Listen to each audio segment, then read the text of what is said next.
Little house panther. Yeah, we're here. Today. I have my dinner. Ian has a cat. A big box and we have of a Johnny box seeds. of Johnny seeds. How's everybody doing tonight?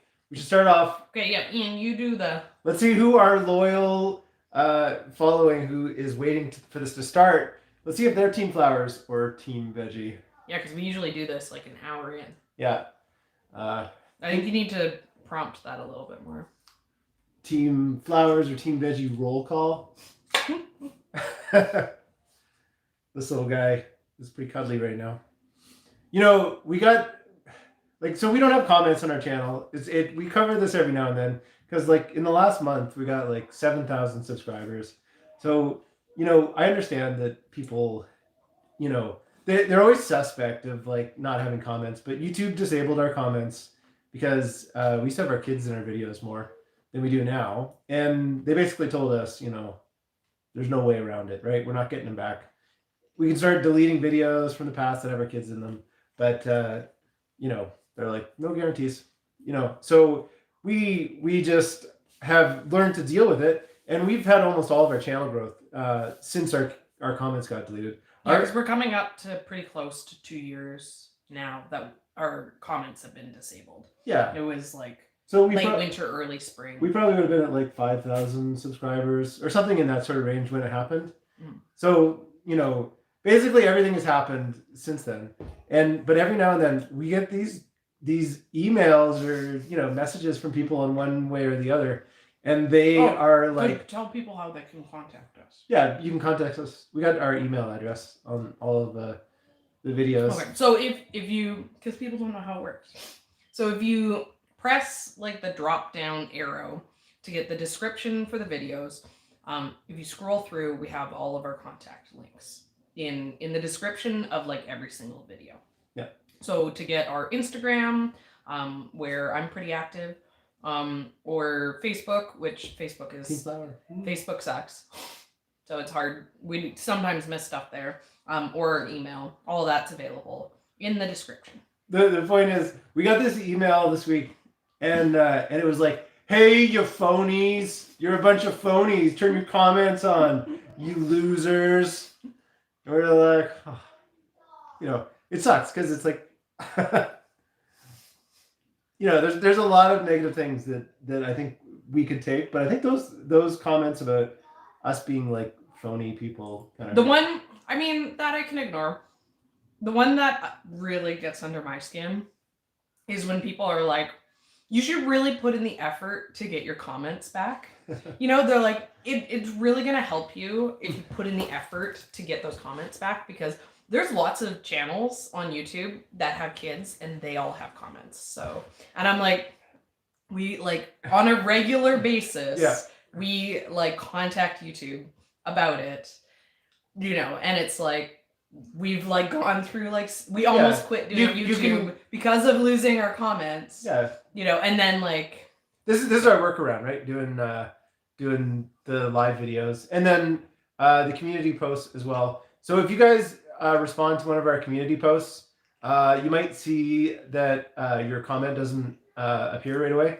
That has to actually be approved by Serena and I, because we're very protective of our comments since our comments already got deleted. We don't want any strikes against our channel. So we just have to manually approve. Oh yeah, you can totally see the reflection. Oh yeah, we have to manually approve all of our comments just so that we have an extra layer of security against anybody saying anything bad or any bots. And so that's why Which means if your comment shows up, we've read it. Yeah. Probably we're pretty busy. So it's hard to get back to respond to them. We have to have time that we sit down at the computer to respond to them, because you tap out a message on your cell phone and you get 5% of the way through all of the comments, and then your kid is come, I spilt everything on the floor. Where my kid play? and so we just have to approve all the comments. So we do read them. We don't always get a chance to respond to them, but we had a fun community post this week, I think, because this is a game that Serena and we just waste time playing, where it's if you could only have 3 things for the rest of your life that you had to eat, what would they be? And Which I'm like, we never play that game. Yeah, we That did. game is like so Well, hard. we used to play that game when we were traveling. We had to hang out all day together. No, but like, Now we just talk about YouTube and growing and kids all day. But we did play that game pretty hard for a while. no, but it's so hard to be like, out of an infinite number of things, pick 3. We used to like play. The game like, isn't easy. like- no, this is how it goes. Because you start out with three things. Because that's super cruel. But 2 things. Like, come on, just kill yourself. And then 4 things is like, maybe you start changing what some of those things were that was on your 3 list. Yeah, I don't know. But we used to play like if you had to give up one and only have the other. That was like a common game. Yeah. So it'd be like onions or garlic. And then it's like, oh, garlic's so good. But onions are so versatile. But to just pick 3. When you start getting, it's too hard. It's too hard. When you start getting into like the 10. The 10 is like reasonable. Yeah. Then you. Okay, everyone wants to know what I'm eating. Okay, so I made Greek potatoes, which are like lemon potatoes. Yeah. And then we randomly had a bag of squid rings. I don't know, what were they even? I don't. You wanted them for Christmas. We bought it as like a Christmas thing. I really love squid. It's one of like my favorite meats to eat. And like, look at these. These it looks like an onion ring, but it's like squid. That's like, that's made out of like a nice hefty piece of squid. Oh, like don't even like this. I'm Look at the size of that thing, right? I know. You don't even know. Ian doesn't even know what's in here. Well, I do. Oh, do you know what KX1 is, Ian? Yeah. Hybrid kale. He does know because I have been obsessing about this. Yeah. Okay, I've eaten. This is that one. This is the one. Yeah. Okay. You know what? I literally put this in the title, so let's just start with this. Serena, do you have your phone? Yeah. Can you pull it up? Just for this specific one. Okay, so this one's really beautiful. Okay.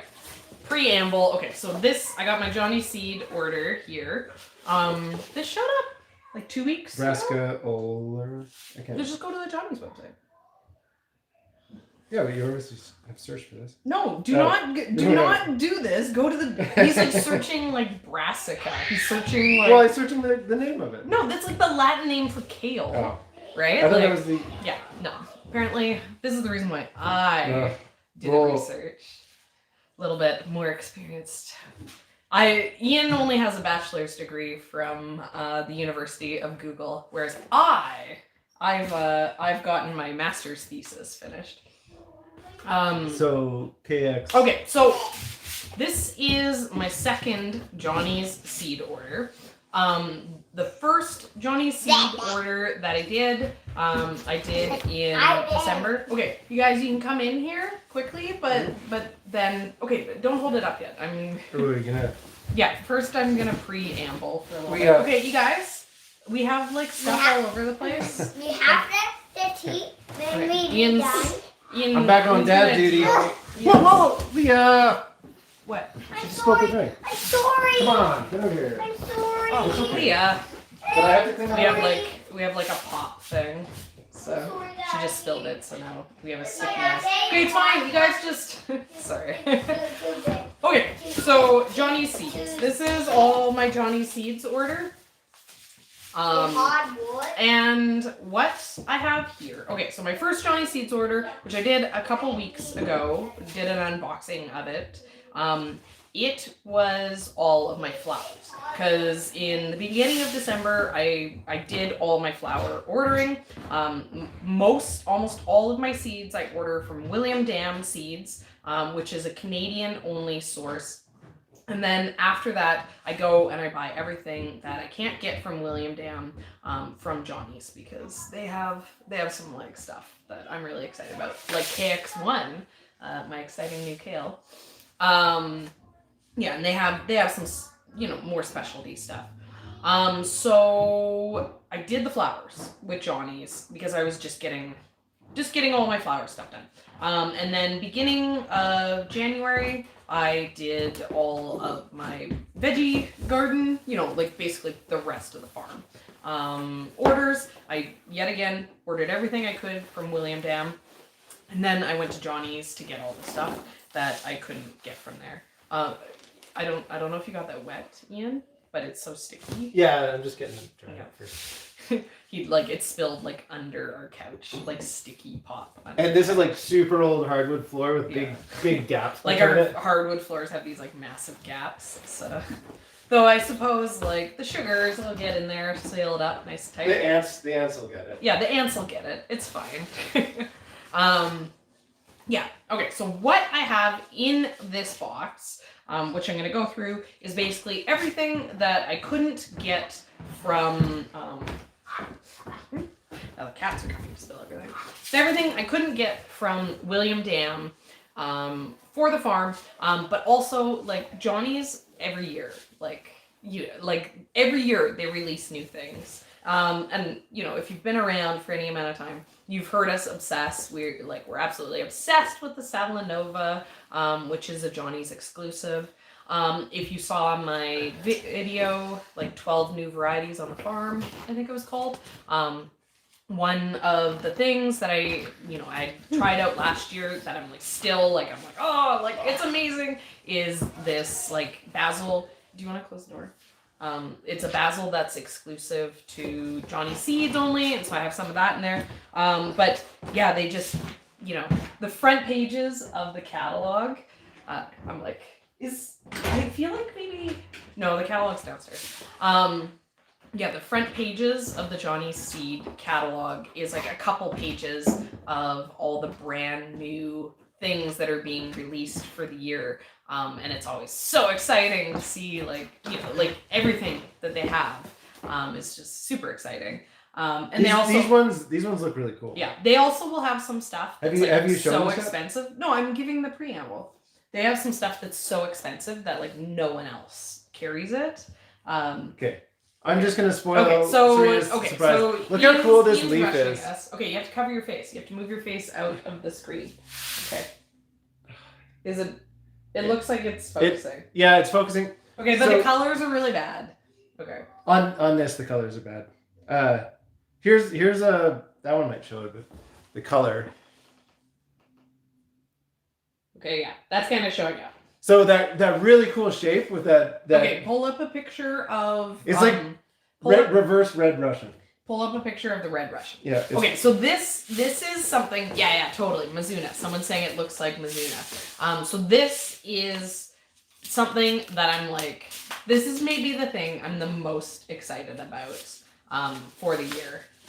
Is this kale? Okay, we're gonna get our faces out, and Ian's gonna show up red. Because this is Red Russian. Okay, so this is Red Russian. Red Russian already is a super, super beautiful baby kale. Okay, and then go back to give the contrast again.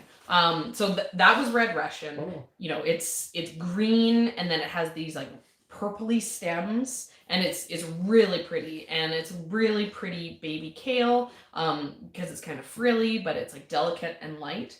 And then this one, hot dog.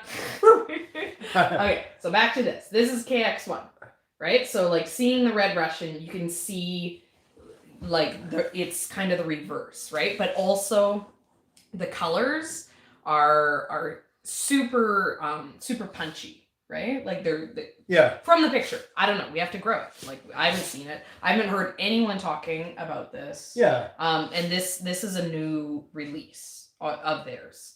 As far as I know. Yeah. So it's called KX1. And so this is a 1/4 pound of kale seeds.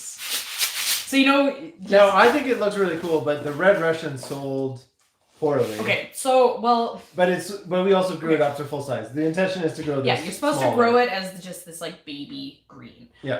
And we were trying to not sell it as a baby green because you still so we grew it like hand size instead of like finger size.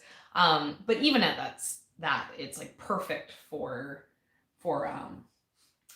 salad greens, right? Yeah. Like you still eat it like that. You braise it. It's really nice.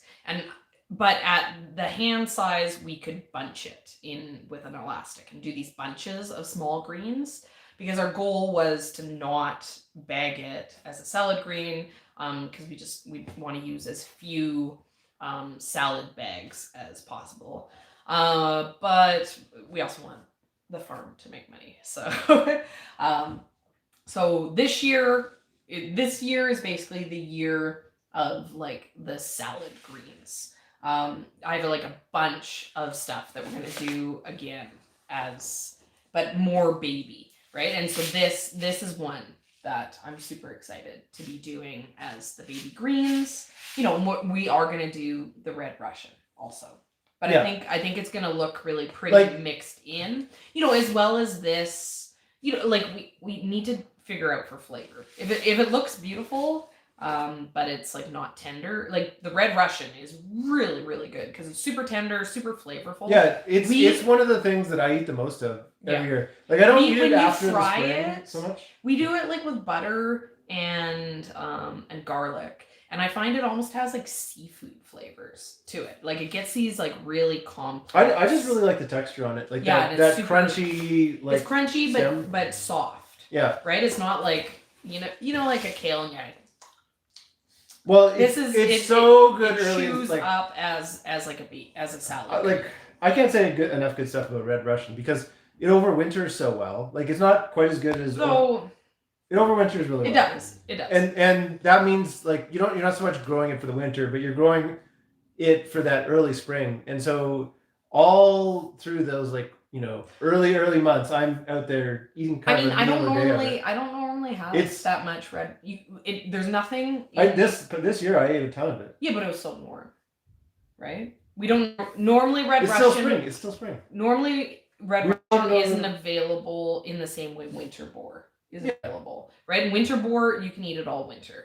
The red Russian is not as winter hardy, but the plants will survive. Yeah, that's all I'm saying. And then we eat it in the spring. Then we eat it. We end up eating a lot of the flower shoots on the red Russian because it goes to seed earlier than the winter boar. But because it's so cold hardy, you plant it super early and it grows really fast. Like it grows well in the cool weather. Yeah. So basically, here, read us what Johnny's has to say about KX1. So anytime something's named something like this, like a letter combination and then a number combination, I'm instantly excited because I'm like, okay, this was bred like by someone who is like so like, I'm running trials on the mother plant being K and the father plant being X. And this is like generation 1, you know, like someone who you're gonna like how this description starts out. Okay. It's the first sentence is new ! Striking uniform red kale for baby leaf. The attractive, deeply toothed leaves are glossy, dark red with a red blush on the back and bright green stems for contrast. A vigorous and fast-growing selection, KX1 matures at a rate similar to red Russian.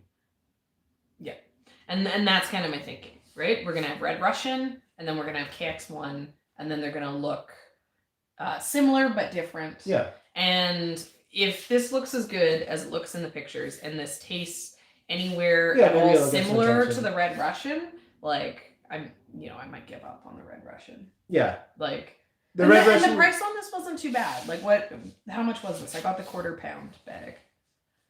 $17.60. Yeah, so like I think that the red Russian is like super cheap seed.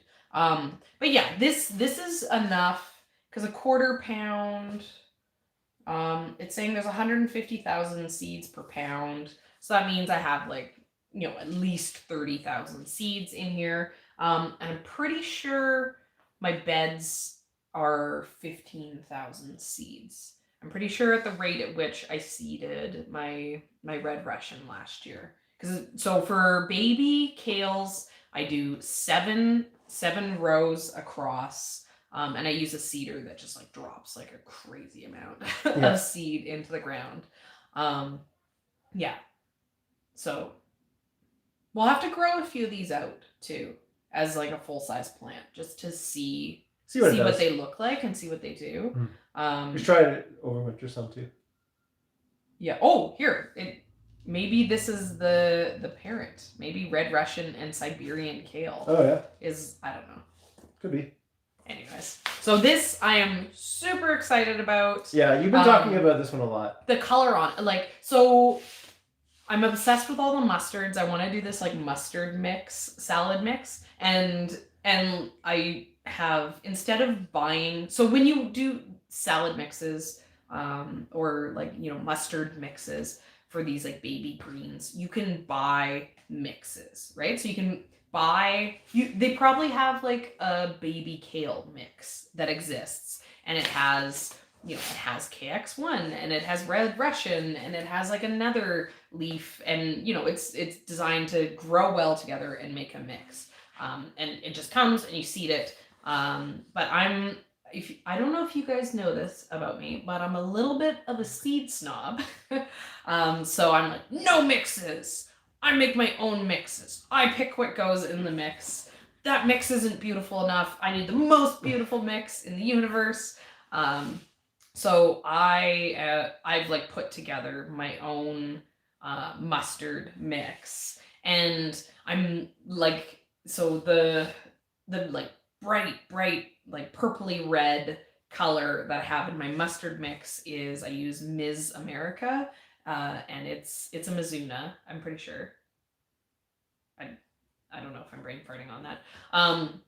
But it's so pretty. It's like so pretty, but it grows like way slower. And it doesn't have any bulk. It kind of gets lost in the mix, but it's really hard to find something that has that, you know, deep striking look to it. So this might finally be the one to make my mix.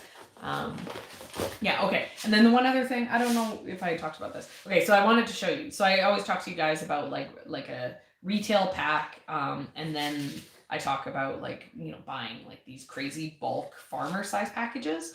So, you know, just to show you guys this for an example. And this packet that I'm holding up here, this actually is a very large packet. This is, you know, this would have been like the third biggest size, because this is like a herb. So you can still fit a lot, like bulk seeds, depending on how big the seed is. But yeah, so this is like buying your seed. This is like a quarter of a pound. You know, this is a retail pack, right? So you can kind of see, you can end up getting a lot of seed in these things. Check. Okay. Okay, no, I'm not gonna do that yet. You know what? That's okay, fine. Ian's I looked up a tomato. Look at one of these tomatoes that we just got. Isn't that gorgeous? I want to eat that right now. Yeah, it sounds really good. So I actually have a lot of tomatoes in this order, because when I went to order what I was looking for from William Dam Seeds, which is like, you know, I got my Juliet. Another main thing that we're growing this year is I have, now I'm totally brain farting. What is pink Berkeley tie-dye? So we're doing like Juliet, we're doing pink Berkeley tie-dye, and then we're doing like cherry tomatoes, and Sakura is one of the things that that I'm into for the cherry tomatoes. And so those, you know, those are standards. I got those from William Dam. But William Dam had less heirlooms this year than they normally have. And so I was needing to get stuff for the seedling sale. And I have like a handful of things I always do. Like I do brandy wine. I usually get like a yellow brandy wine from Johnny's. They have one. But yeah, so there was a few things that I needed and William Dam didn't have. And so then I got into the Johnny's seeds, going through all the tomatoes. Yeah. And there was a few like that Japanese one that popped up. Okay, here, pull this up because I forget what this is. Rosy. It's under the Asian greens. Oh yeah, the Tarragon. Oh, that's another one that I'm super excited about. Oh yeah, this is like that cool. Oh yeah. Choy. Okay, so this is like a. This is Choy Boy approved. This is like a Choy type thing. Hot dog. But look at the color on that. Isn't that gorgeous? So anytime I buy something in this size of a pack compared to this size of a pack, it means that I'm planning on doing it as a baby green. If I was buying rosy, what is this categorized under on their website? Just for Asian greens. Yeah. Okay. So it's under Asian greens. Yeah. So anytime I buy something in this amount. It's because I'm going to do baby greens.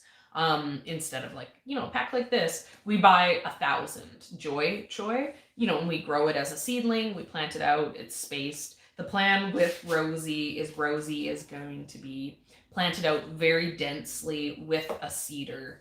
And it's going to be then cut, like it doesn't need space because it's just going to be tight. And then I'm going to cut immature leaves on it for baby greens again. Okay. So 2 big packs, 2 things that were too beautiful. I couldn't resist. Suma, the rosiest.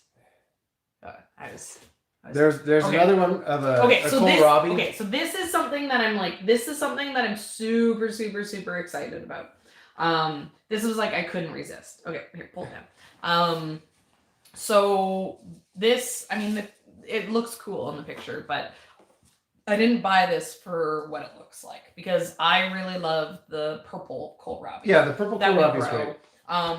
But read the description on this, right? Because the purple one, the green ones grow better, but we like the look of the purple. But this one, the description, I couldn't. Early, uniform, and great tasting. The best all-around kohlrabi we found. Remarkable uniformity, texture, and flavor, even past typical market size. Exceptionally sweet and mild. Holds a long time in the field without getting woody. Yeah. That's a lot of good stuff. Yeah.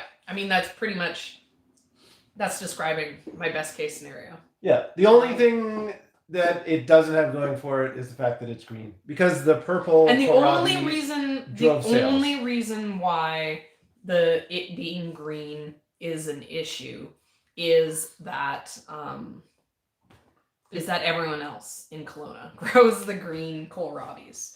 And I think this is new. Is this new? No? Doesn't say it is. I don't know. I feel like maybe I just stumbled onto it. Yeah, so everyone around us grows a green one, and they grow it year round.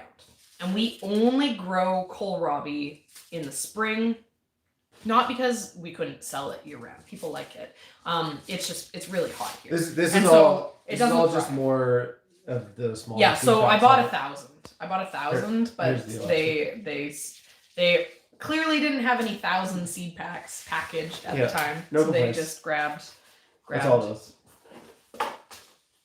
Wait, you can look up. Okay, you know what? Here, since you're all impatient, go through, pull all the tomatoes out separately. Okay, I'm gonna do the tomatoes last. I got a cat here who's wanting to step on stuff. Well, that's fine.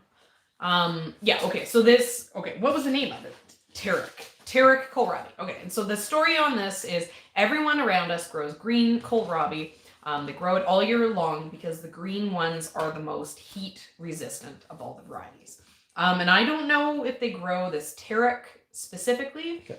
This looks very almost white, whereas what other farmers grow, they grow they grow more of like a green one. So I think it's a different variety. We grow a purple one, and the reason why we grow a purple one is in the spring. There really isn't very much other than greens. Basically, we're gonna have a whole lot of KX1 and a whole lot of lettuce. Bok choy, bok choy is another perfect example. We do not sell a ton of bok choy.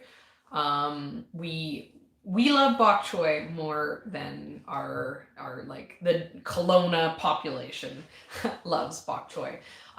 But we are very, normally if we had something like the bok choy and it wasn't selling, we'd cut it out, right? Like if I had something that was growing in the summer and like it was a struggle to sell in the same way that the bok choy is a struggle to sell, I'd give up on it. I'd be like, whatever, I'm just gonna grow what people want. But we grow the bok choy because there just isn't very many other options that aren't going to be either like a baby green or lettuce. So the bok choy is something different that we could offer to people in the spring. So we do it, right? Like we want to have it on the shelf. You know, we love it too. We gladly eat hundreds of them in the spring. And then we feel like bok choy is so good. Once we convince our customers to start buying them, which we experienced this last year. You know, we were doing these veggie bags. We'd sell like a $20 bag and it would just come filled with veggies. It would always have a bok choy in it. And then people would come back for the $20 bags and they'd be like, oh, that bok choy, that was really good. I want more of that. So once you get it into their hands for the first time, they're good to go. Okay, I'm just quickly, so the starting onions from seed, in the video where we did the germination chamber, I have like a whole section in that video where I talk about specifically about doing onions from seed. It's kind of in the middle. I think like the beginning of that video is kind of we do the germination chamber, and then in the middle I do a whole big spiel. But yeah, so you should check that one out. It was like a recent one. We did it like 2 weeks ago, I think. And as for my onions, I killed them. They apparently died when I got it to 70 degrees Celsius in the germination chamber. So I was just eating onions. That's fine. There's more. Really? I was eating them all. You ate them all. I roasted onions in with our potatoes that I made for dinner. Okay, so we do bok choy because there's nothing else. We also do the kohlrabi because there's nothing else, right? And the kohlrabi is... Oh, thank you so much. Yeah, we got our fingers crossed for 2021 too. You know, we have big goals. I think that everybody's going to see like a major difference in the way that the farm is run this year. You know, we were we got an employee coming this year. It's going to really help us get some stuff done. We're doing like multiple markets a year, so there's going to be more opportunities to sell, and the infrastructure is coming along. So we got 2 shipping containers delivered a little while ago, and yesterday I cleaned out the shop and kind of like the workspace, the rest of the outbuilding there, and filled those shipping containers up. And then we were finally able to get like a deep clean done on our outbuilding. I'm sure if you've seen our videos, like when we're standing out there, you're like, do these people even like own a broom? Do they like put anything I don't believe in sweeping the outbuilding. I use the deep mulch system in our outbuilding. It definitely heats the outbuilding having piles of stems from all the flower bouquets. You know, it's softer underfoot to stand on an entire summer's worth of flowers. The point is, we like sometimes I go out there and I'd be like, oh, it's so dirty, I'm gonna clean it, and then I'd be like, I literally have no space to put anything because we've got all this big bulky farm stuff, you know. Like when you have enough tarps to fill an entire room, like where do you put them that's cleaner? How do you make that cleaner? Otherwise you have to put it outside. So now that we have shipping containers, all of that big stuff could go somewhere and everything else could be like gone through and arranged. And so it's starting Everyone agrees that the deep mulch system. Everyone's agreeing with me in the comments. I'm just telling you. Leaf blower. The only problem is it's like inside. Yeah. So. But like it's gonna look good. Yeah. It's gonna look good. It's gonna look really good. Yeah. We had like this was like a challenging week for us because it was like, you know, you're probably getting it where you are at too. It was super cold, and we had the windows done in a bunch of the rooms in our house here. So we were kind of kicked out of our house. And then it was all cold, and you know, it's hard to keep the kids kind of like occupied during the day when you're either sequestered in one room of the house or whatever it is. But now, because this house was built in 1901, it's 120 years old, and the upstairs, like some of the windows didn't even like seat when they closed; they'd open up again.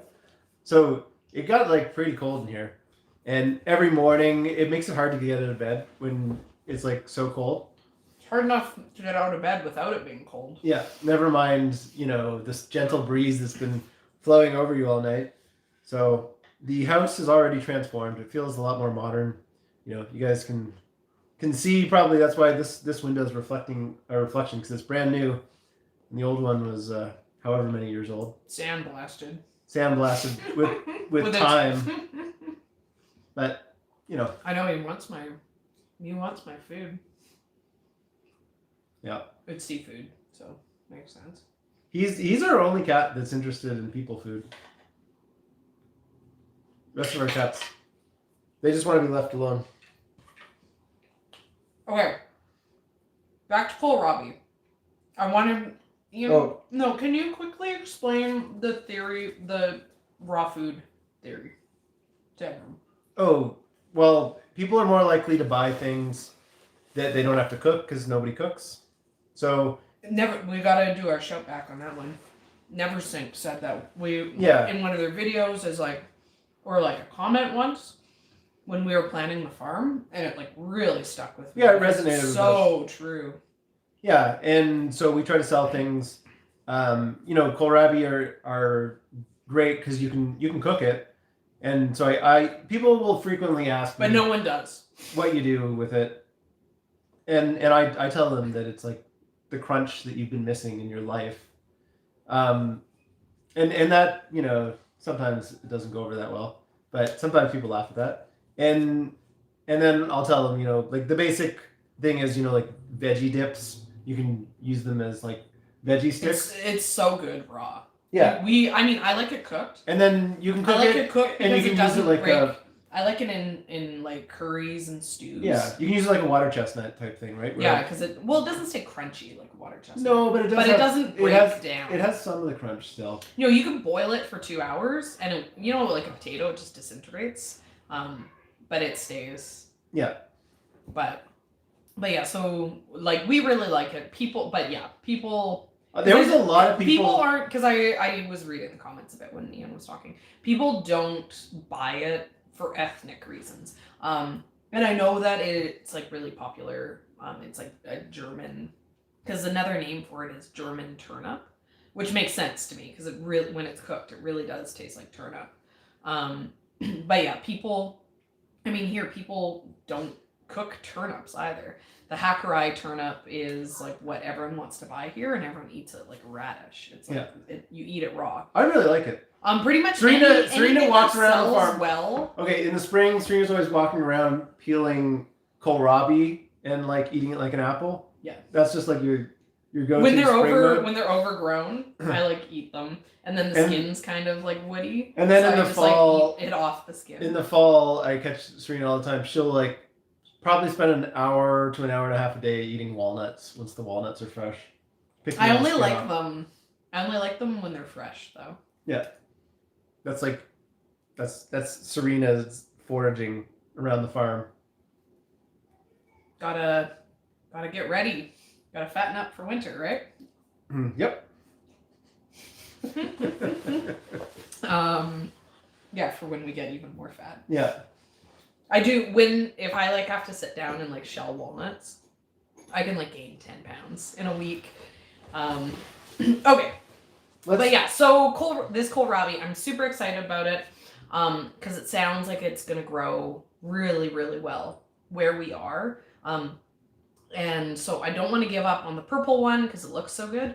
But the purple one hits a point at which no, we're doing tomatoes last. No, we're doing tomatoes last. Look at these. Okay, here, I'll show people the reflection. Just get the other ones. We're doing the other ones first. People don't want to hear about kohlrabi anymore. Okay, so the next thing that I have is, so Ian's going to dig through this. What do you want me to do? You dig through this. You just order it. I'm doing tomatoes last. No, but what are you doing next? Look, people are still on their Valentine's Day dates. There's more now than there was when we began. Okay, but what do you want to do next time? I'm going to talk about these herbs while you can finish sorting through stuff. Okay. We're getting romantic here for Valentine's Day too. Okay, so I have a couple herbs here, and these are for the flower farm.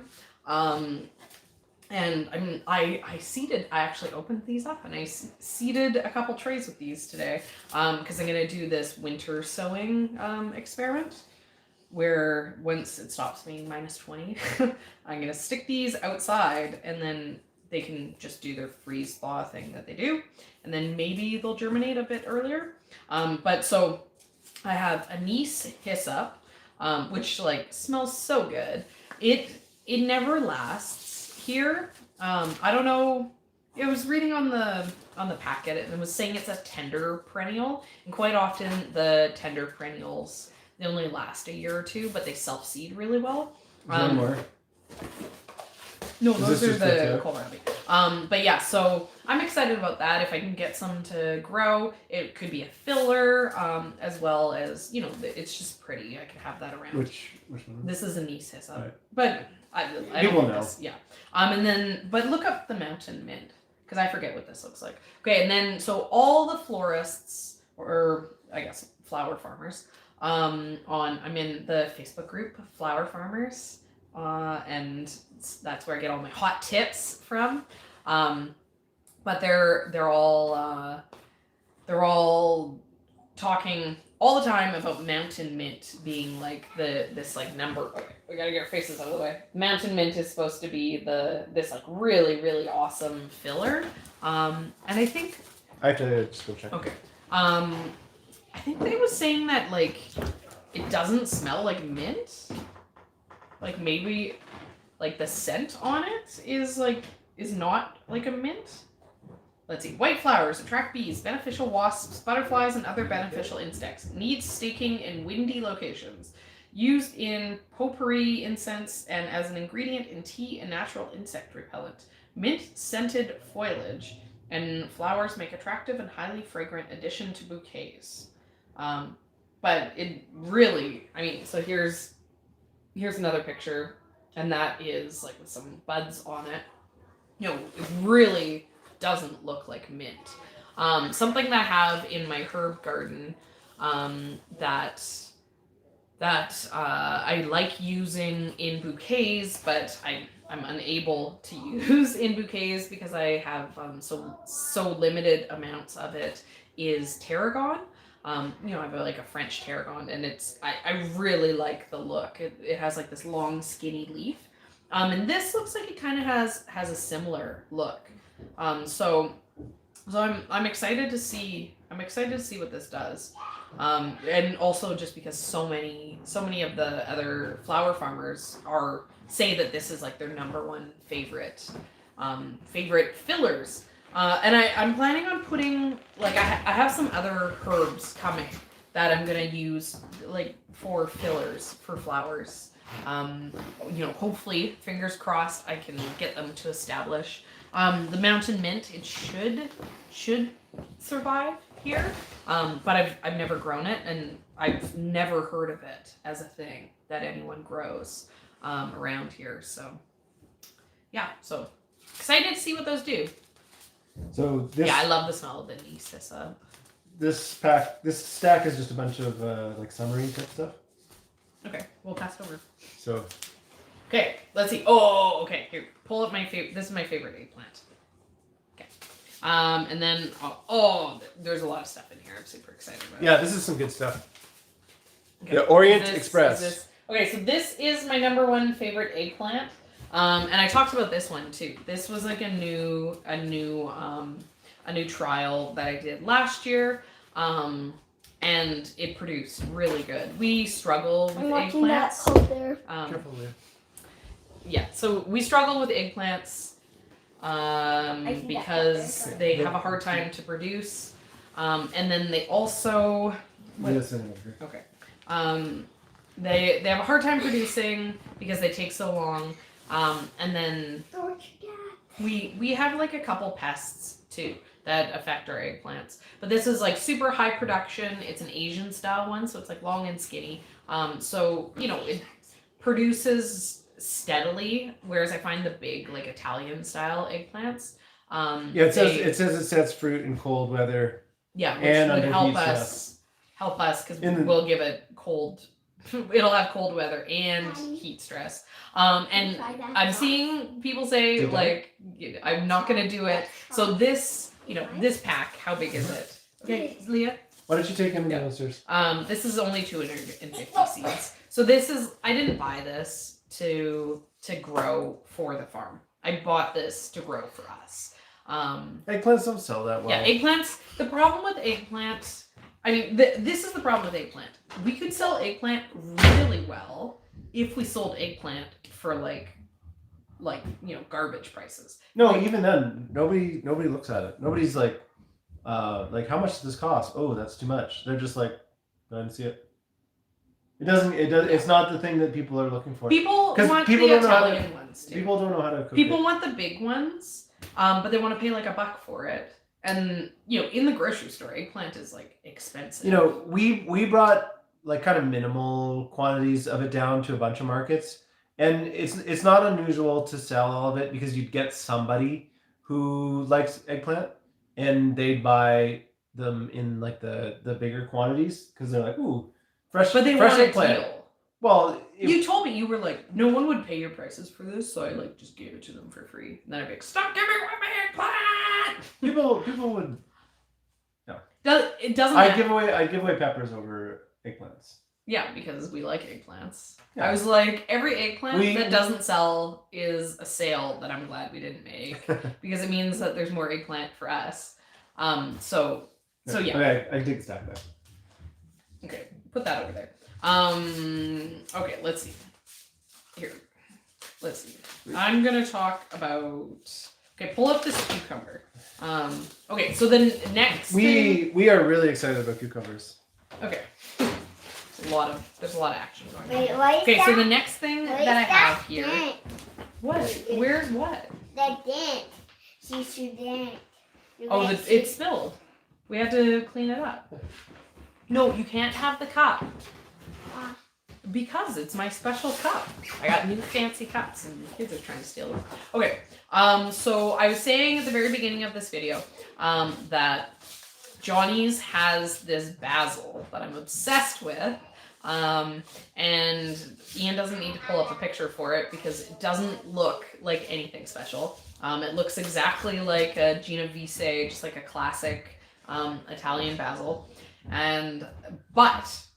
But the reason why I'm obsessed with it is that they're downy mildew resistant. And I plant my basil super, super, super tight together. And so that means that it has very bad airflow, which means that it eventually, by the time summer hits, it gets downy mildew issues. I guess, I don't know. I think maybe even in my flower farm, because I grow different basils for my flower farm.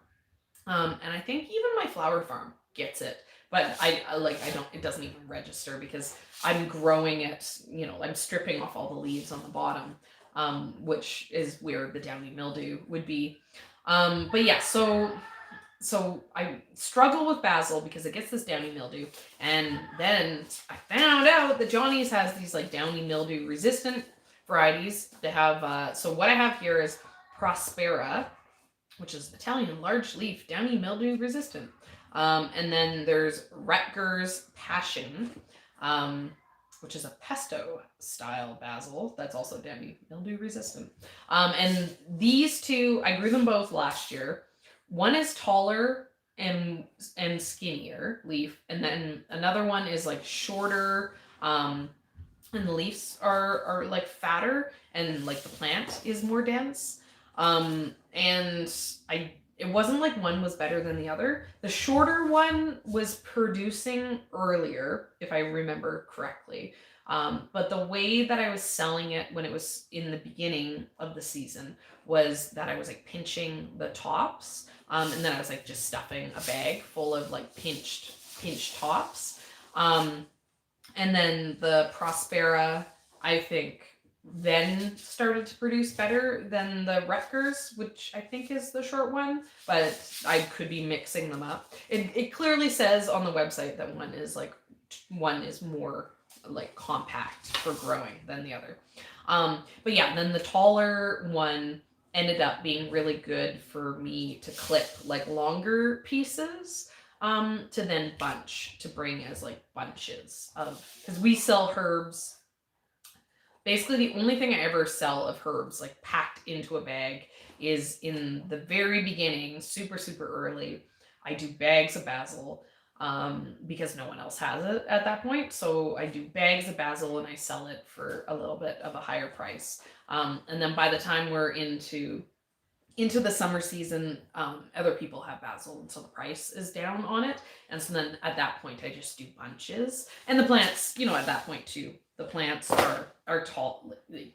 When I'm first picking off of them, the plants are about this big. So I'm just pinching it. But by the time the summer comes, the plants are like, can't even show you. They're like 2 feet tall. They're nice, healthy plants. So I can pick, like big pieces off to then bunch with an elastic. And then that's how I sell them. But yeah, so I really, really like those. They went until frost.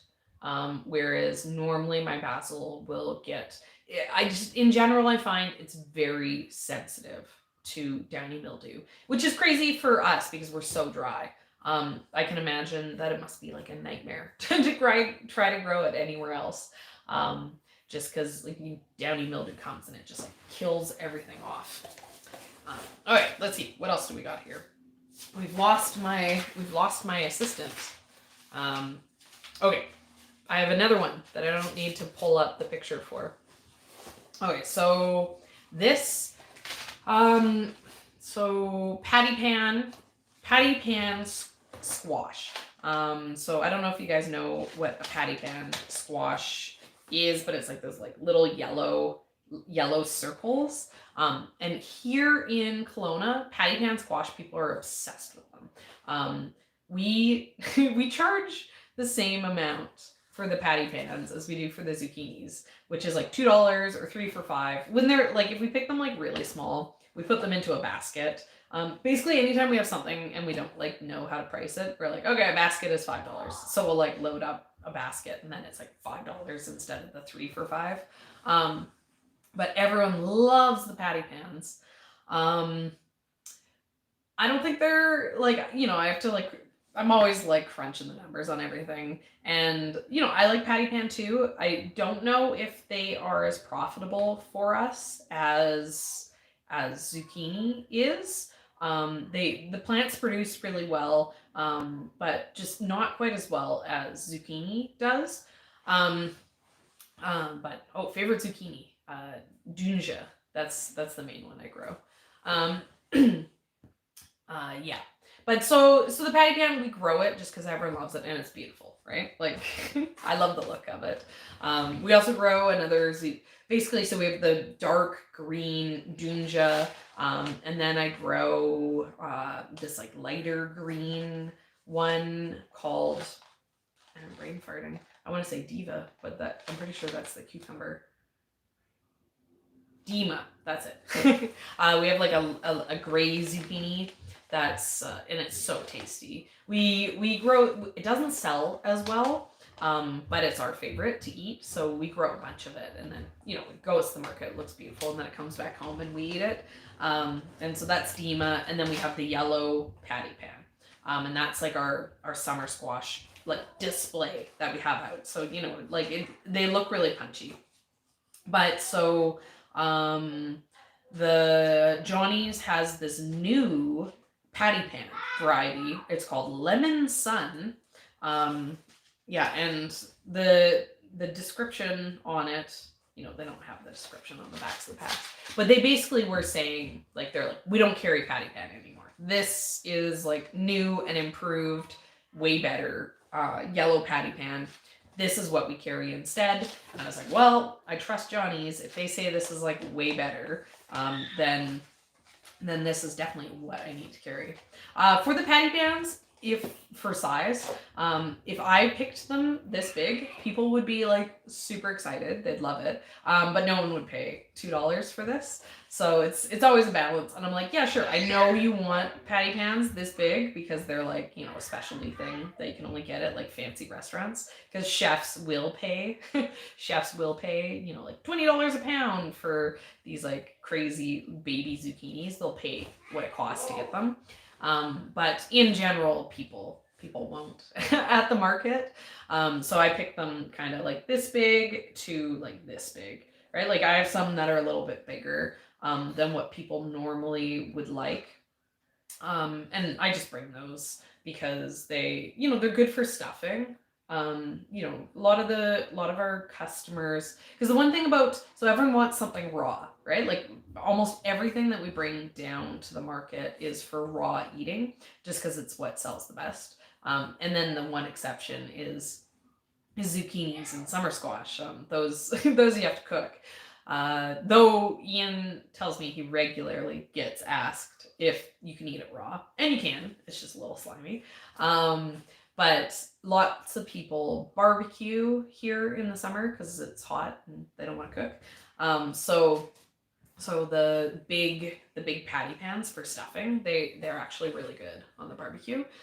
So those some people are like, these are way too big, but they're also really good for the barbecuing specifically. So they sell okay. Okay, I have to look up this cucumber for you guys. Oh,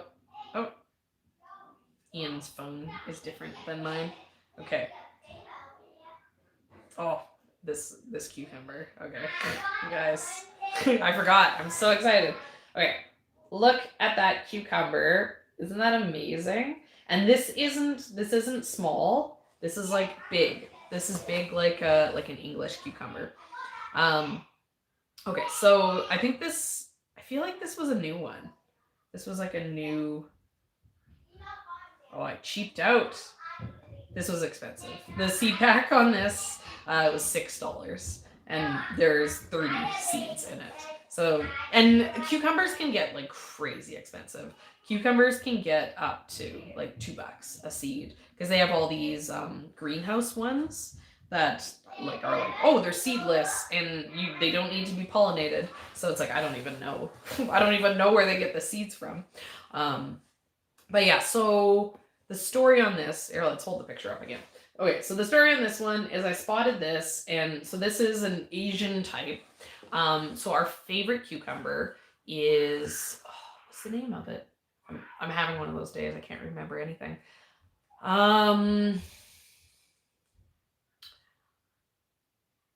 It's not Diva. Diva's the fat skinny one. Oh, Tasty Green. Tasty Green is the name of the cucumber that we grow, and it does super good. And it's like a Japanese cucumber. It's like an Asian cucumber. And so it's similar to an English cucumber, but better. I think it's way better. But it isn't the best cucumber I've ever had, because the best cucumber I've ever had was these little white cucumbers that, okay, I don't know what's going on. Okay, I'm gonna close the door. Just 1 second, guys.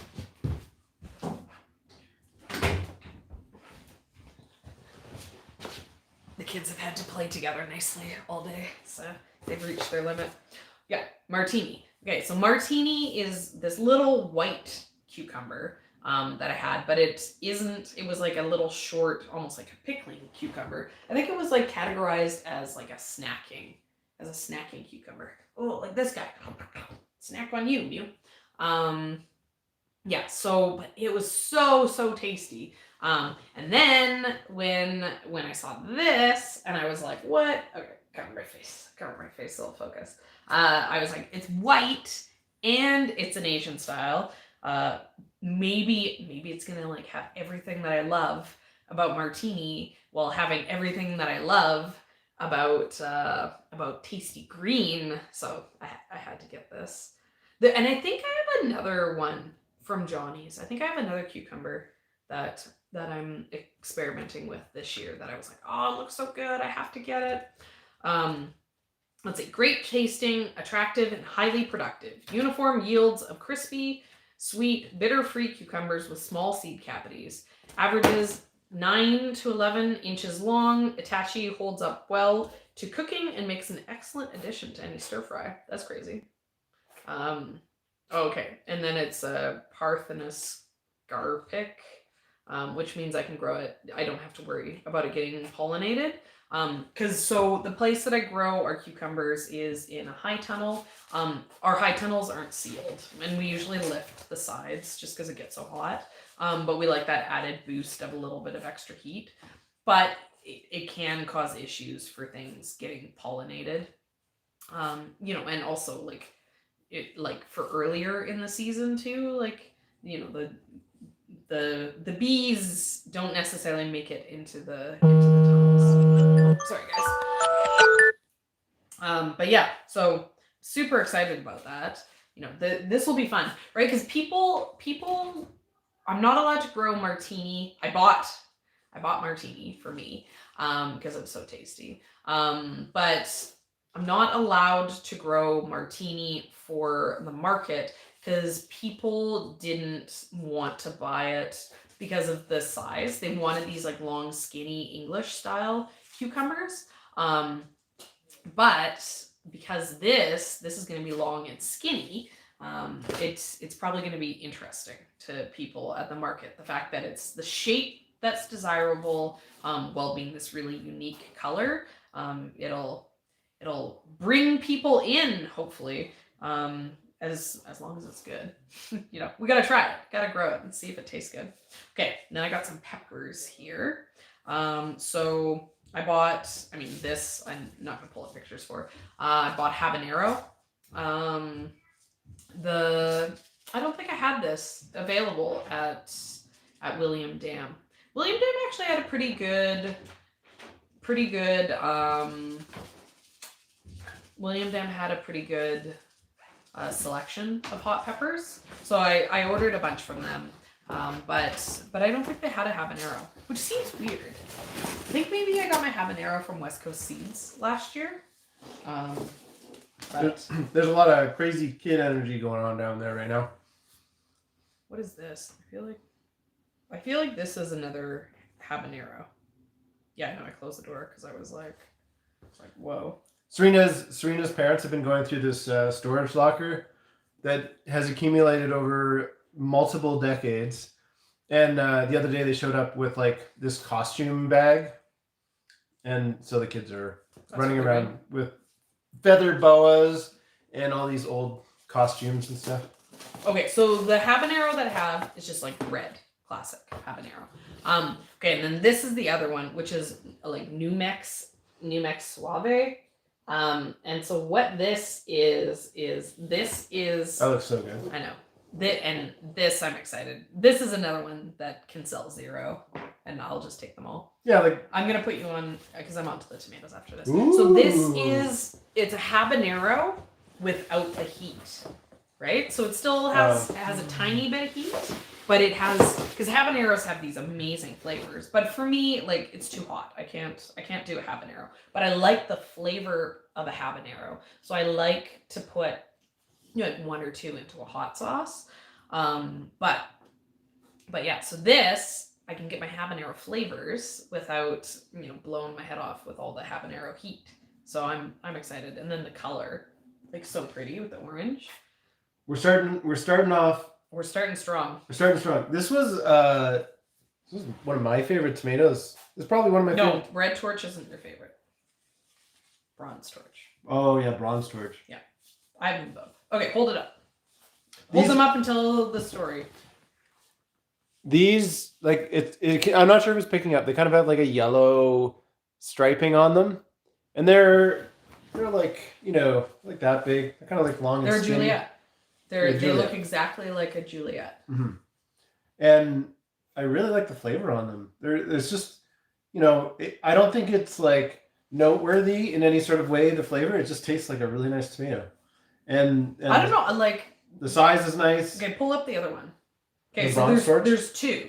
And these, like I talked about a bit, because these were new last year. So this Red Torch, and then Ian's pulling up Bronze Torch. And they're pretty similar. They're just a little bit of a different color. It's kind of like reverse. Okay. This one has like green stripes, and it's just so good. So for me, the Red Torch, we had a few issues with. It had a few disease issues. We had some blossom end rot, but the Bronze Torch, we had no issues. And I would say that flavor-wise, it was one of my favorite tomatoes, out of anything. Yeah. Like it was a really, the way that people describe an heirloom is what the flavor was. But then I take issue. I find so many heirlooms are just like mealy. I find like I don't like the texture on an heirloom. I like the mealy texture when you cook it. Yeah. Like yeah, those totally. tomatoes make really good. Yeah, they make really good sauce. But like for fresh, like I want like a nice firm. Yeah. Like I want to like, you know, it shouldn't crunch like an apple, but it should like it shouldn't be like you have to slime. bite through it, and it doesn't like. Yeah. It's not like you touch it with like your you teeth could bite through it if you had no teeth, but like, you know. But anyways, but you took the pile. Okay, so these are like super good, and then this is for us. We're gonna grow it for the farm, but I think I bought 100 packs for them so I could sell some at the seedling sale. And I actually, the next one I'm gonna talk about is Verona. Yeah, so Juliet's my favorite. We grow Juliet to sell because it's a really good, like, chopping it for like a salad tomato because they're small and they don't like get really juicy. So I sell it with, I've started doing the bronze torch and the red torch in the mix to just make the mix really beautiful, to make the Juliet more exciting. Johnny's does not sell Juliet anymore. But they do sell Johnny's sells, they've replaced Juliet with Verona, which, okay, Ian's gonna hold it up. They got a very nice picture of it. Yeah, and so it is supposed to be. It starts off with similar to Juliet. Yeah. But even tastier. And I think they still had Juliet up on the website so that it would link I can do this. to. Yeah. Oh, there you can see it in there. Yeah, in the perfectly. Yeah. So I like Juliet. I find Juliet to be a very mild tomato. You know, I like it because it's mild in the same way that like aroma is mild. I don't find it's not super acidic, it's not super sweet, it's not like, it's just like neutral, which I like in a tomato. But I don't know if Verona, the thing, and like I like growing it because it's crazy productive. It's like super productive. So if Verona loses the productivity of Juliet but replaces it with like a sweeter tasting tomato, that's not gonna make it the perfect tomato for me. I'm still gonna want. Yeah, it has to have that I'm gonna want the vigor of Juliet, just because for like what I use Juliet for, which, like I said, it's good for like a chopping salad type tomato. You know, I don't need it to be sugary and sweet the way a cherry tomato is. So I'm interested to see what the flavor is. So I bought a pack, and it's for us to grow because I trust Johnny's. If Johnny says like, we don't do Juliet anymore, we do this, there's, you know, it's got to be something good too. This next one has a pretty good line. The sweetest cherry in the artisan collection. This is Sunrise Bumblebee. Yeah. This one's gorgeous. So the story on this. Look how nice that looks. I think it was having trouble, yeah. I know, I have to cover my face. I think the phone won't focus on the camera if we don't cover our faces. So I have some cherry tomatoes in here so we do a cherry tomato mix, and Sakura, which is a red cherry tomato, is the main part of the mix. But the appeal of our mix is that basically it's the most beautiful basket of cherry tomatoes you've ever seen in your life. That is what I'm going for. Yeah. And that is like the selling point. Because, you know, there's cherry tomatoes. Everybody has cherry tomatoes. Yeah. In the summer. And even places that only sell like flowers and stuff will have like baskets of cherry tomatoes at the farmer's market. And so you're competing with everyone. Well, and the other thing is tomatoes grow really easy here. So if you have a garden, you have a cherry tomato. Yeah, right? Because it's the easiest of the tomatoes to grow. It grows good anyway. If you only have like one small little garden space, you know, like the thing that you're gonna grow is tomatoes. Yeah. Here. Right? Or like I have a patio. On the pot on my patio is a cherry tomato plant. So we need to have a reason for people to buy our cherry tomatoes. And the reason why people want to buy our cherry tomatoes is that we have the most beautiful cherry tomatoes you've ever seen. Find the green one. There's a green one in there. So I really like our mix. It's really pretty, but we have some issues with our mix, right? Because I'm always going for like the most beautiful cherry tomatoes you've ever seen. I want like every single color under the sun. I have like a pink one, I have a red one, I have a brown one, I have a black one, I have a green one, I have a yellow one, and then I like try to get different shapes too. But so we've been struggling. This is the green one. Okay, so one of my favorite ones that we've talked about before is this green cherry tomato called Lametto. I couldn't find it this year, and we've also had issues. We've had issues with them splitting. They split really easily. They're the easiest to split tomato that honestly, the easiest to split is probably Sun Gold. Sun Gold is an orange cherry tomato, and if you don't like tomatoes, you'll still like Sun Gold. People know it by name. They want Sun Gold, but they are really prone to splitting. So the Lamettos is like, it's almost hard to find one that hasn't split. Yeah. But they're so sweet that it's like the sugar like seals they up like the wound. seal back up. They're really good. But they are a pain, and they're not super prolific. The more that we grow and sell, the more important it is that we aren't having to pick through because, like a cherry tomato split on the bottom of the basket, we'd be able to see. We'd see like the juice staining the bottom, and then we have to like unload the whole thing and try it. We want to make sure people are getting a good quality product when they buy from us. Like the tomatoes, they don't get handled a lot, and they don't get handled mean, but they do get handled a little bit. Yeah. And so like they have to be able to take a little bit of handling, and if they can't, then they just don't make the cut. Because there's lots that do, right? Yeah. Most of them don't have a problem. I really like Barry's Crazy Cherry in the mix because it's very unique. And I also like the idea with the mix that the flavors are different. I find so many cherry tomatoes are so sweet. I like the Barry's Crazy because it's less sweet. Right, so when you're snacking on it, like you have like the super sugary sweet Sun Gold, but then you have this like mild Barry's Crazy Cherry. But it splits horribly. I mean, I'd say it's not as bad of a splitter as yellow pear. Yellow pear is like I grew it once and I couldn't even like get a tomato off the plant. It like split so bad. Do you think somebody was asking what was the red cherry? They're talking about Verona? No, they're probably asking the red cherry that I use in my mix is Sakura. Sakura. Yeah. That is like the majority. I'd say it's probably about 50% of the mix. Here, let me see this. Okay, I'm gonna show Moscovich. Okay. This is one that we just kind of picked up last year because we were like, this looks like the perfect red tomato. It's kind of like a medium size. It's not massive. So the reason why we have this was this is just for the seedling sale. Yeah, Moscovich. This one sold really well. This sold really well because we didn't have very many of these kind of like medium-sized fruits. It just looks like it's like a basic tomato. Yeah, people want to try some stuff, but they also want they want the bulk of their tomato purchases to be just regular tomatoes, so that they know what they're getting. What one did you show here? Mm-hmm. Okay, these are all. There's all. I'm just trying. Yeah, I know. I'm trying to sort through. It was sorted. No, it wasn't because you don't know what is what. No, but I know what I showed. I know.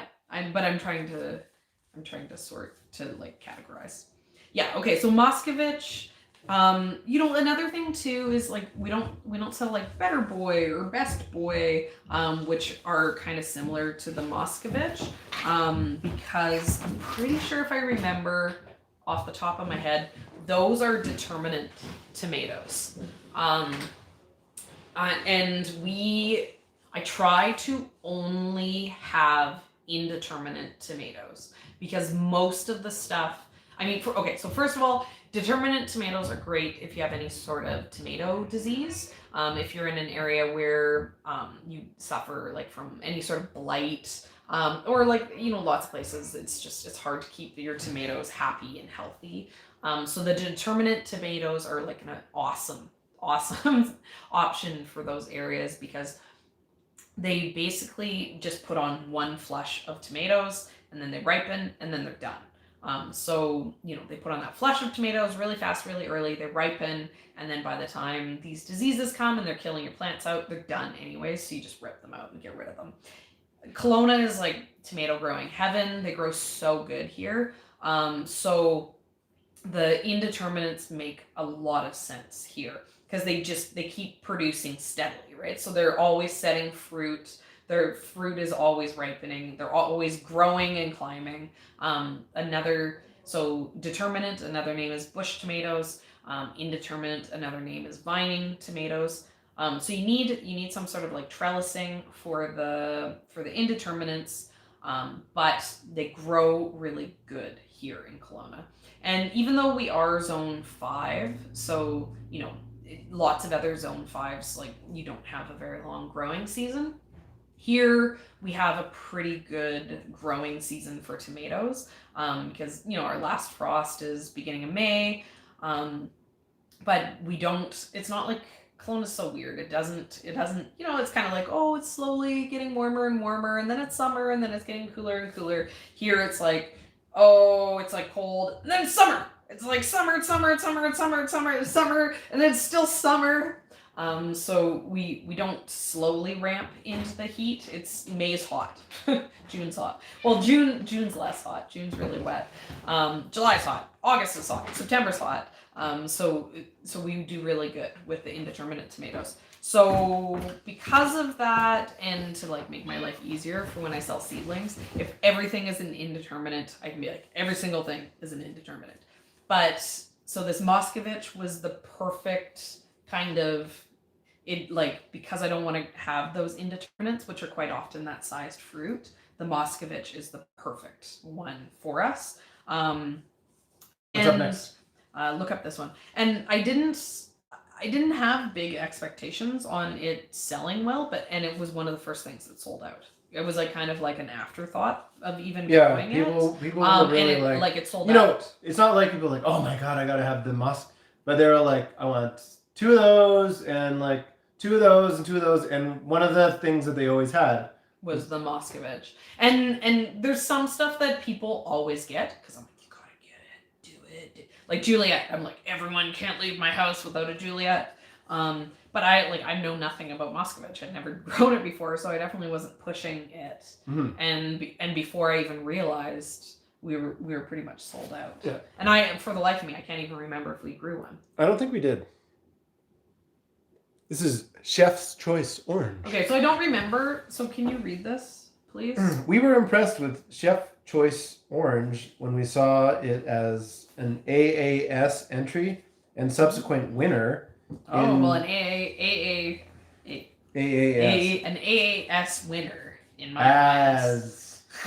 the AS contest in 2013. 8 to 11 ounces. Fruit are low in acid, like a medium, and have very good flavor and texture. High yielding, earlier and more productive than most orange beefsteaks. High resistance to tobacco mosaic virus. Indeterminate. Sounds pretty good. Yeah. Okay, so I think that I got this because I'm on the lookout. Yeah, American All-Star. I honestly do somewhat trust the AAS stuff, especially for home garden. Some of it isn't necessarily great for the farm, but they, anything that I've ever grown that is a winner is really good. Mm-hmm. Anything that can win the AS contest. I know what you're implying here, Ian. It's not very family friendly. Yeah, I'm still on the lookout for an orange or a yellow tomato that I'd like.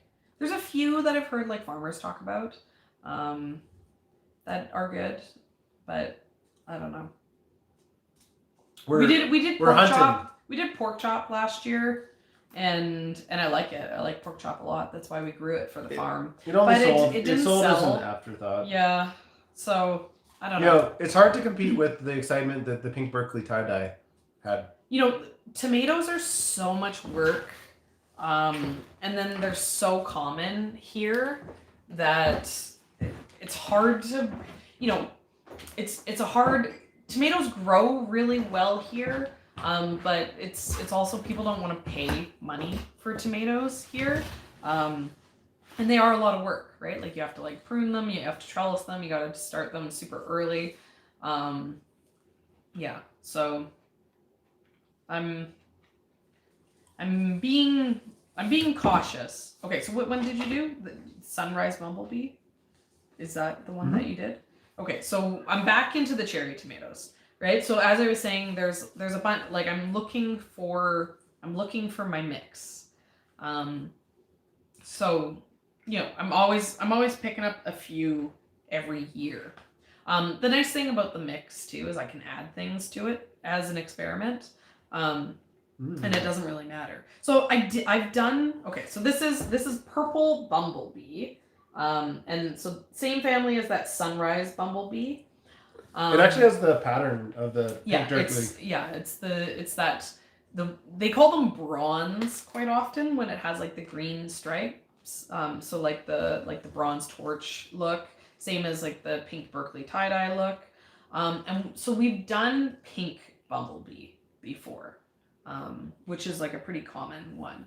And it was good. The one thing about them is I find they're a little big. They are like a cherry tomato, but they're like a bigger cherry tomato. So I don't want anything to look unbalanced in the mix. And so when I only had the pink Bumblebee, it looks a little bit unbalanced. But it really is. I know what you mean. It's bigger like a saladette, but to me, Juliet is the perfect saladette because it's dry, right? So when you chop it, it doesn't just turn to mush. Yeah. Whereas the Bumblebee that I did before was definitely a cherry tomato, where it's just like juicy and mushy. But yeah, so the Sakura is a little bit of a bigger cherry, so that gives us some space, right? So if the cherry, Sakura is a little bit bigger. So if the Bumblebees are just a tiny bit bigger than the Sakuras, and then some stuff is like a tiny bit smaller, then it looks more balanced. But I don't know. Like I said, I'm still on the lookout for my dream mix. I haven't found it yet. Okay, and then the final one, which is also part of the Artisan series. I forget why I ordered this. I feel like maybe this was on sale. I looked for this already and it wasn't coming up. Really? No. Isn't... Those are onions. Yeah. I don't know. Maybe it's no longer offered. It's called Blush. Blush? Here, OG. look, maybe instead of OG, put tomato. There we go. Oh, okay. I feel like this was on sale. Or maybe it was... Yeah, it was on sale. So, I mean, doesn't that look cool? It does look cool. It's like a finger. Okay. Tomato finger. So I don't think that this is. It's smaller. I think it's bigger than. Well, I think they use the same size little container for all of them, and it looks bigger than a bunch of the others. Yeah, so I think it's bigger than a grape.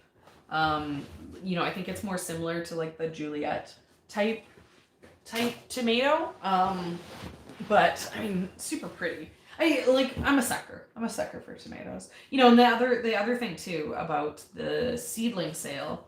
The seedling sale is like the bulk thing. Oh, beautiful in your costume. Like the seedling sale makes it so I can justify buying funky stuff to experiment with. Because I don't even have. I can start it and not even have to grow it. I can start like a 72 tray of them, and then sell them at the seedling sale, and only keep a couple for ourselves. Yeah. Okay. And so to go back to the beginning of this video, we're all dressed up. So that's everything. Okay. And so we didn't get any Salanova lettuce this year. Right? Because you can only get that from Johnny's. It's pelleted, so it does better if you use it the first year. But it's still gonna be fine. Yeah, we got lots. And so we have like. And we're not gonna do the Salanova for the heat of the summer. Yeah, lettuce I planting. really liked the summer crisps. I really liked the Mirror and Nevada for the summer. So we're gonna do more lettuce than I don't want to wear it.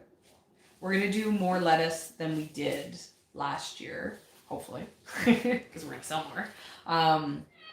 But we are. Do you want to go take cats? Well, so if we grow the same amount of Salanova, which is like we still have so much of the seed left, we still grow the same amount, then we are. What, you're being mean. He's like sleeping. Just like leave him be.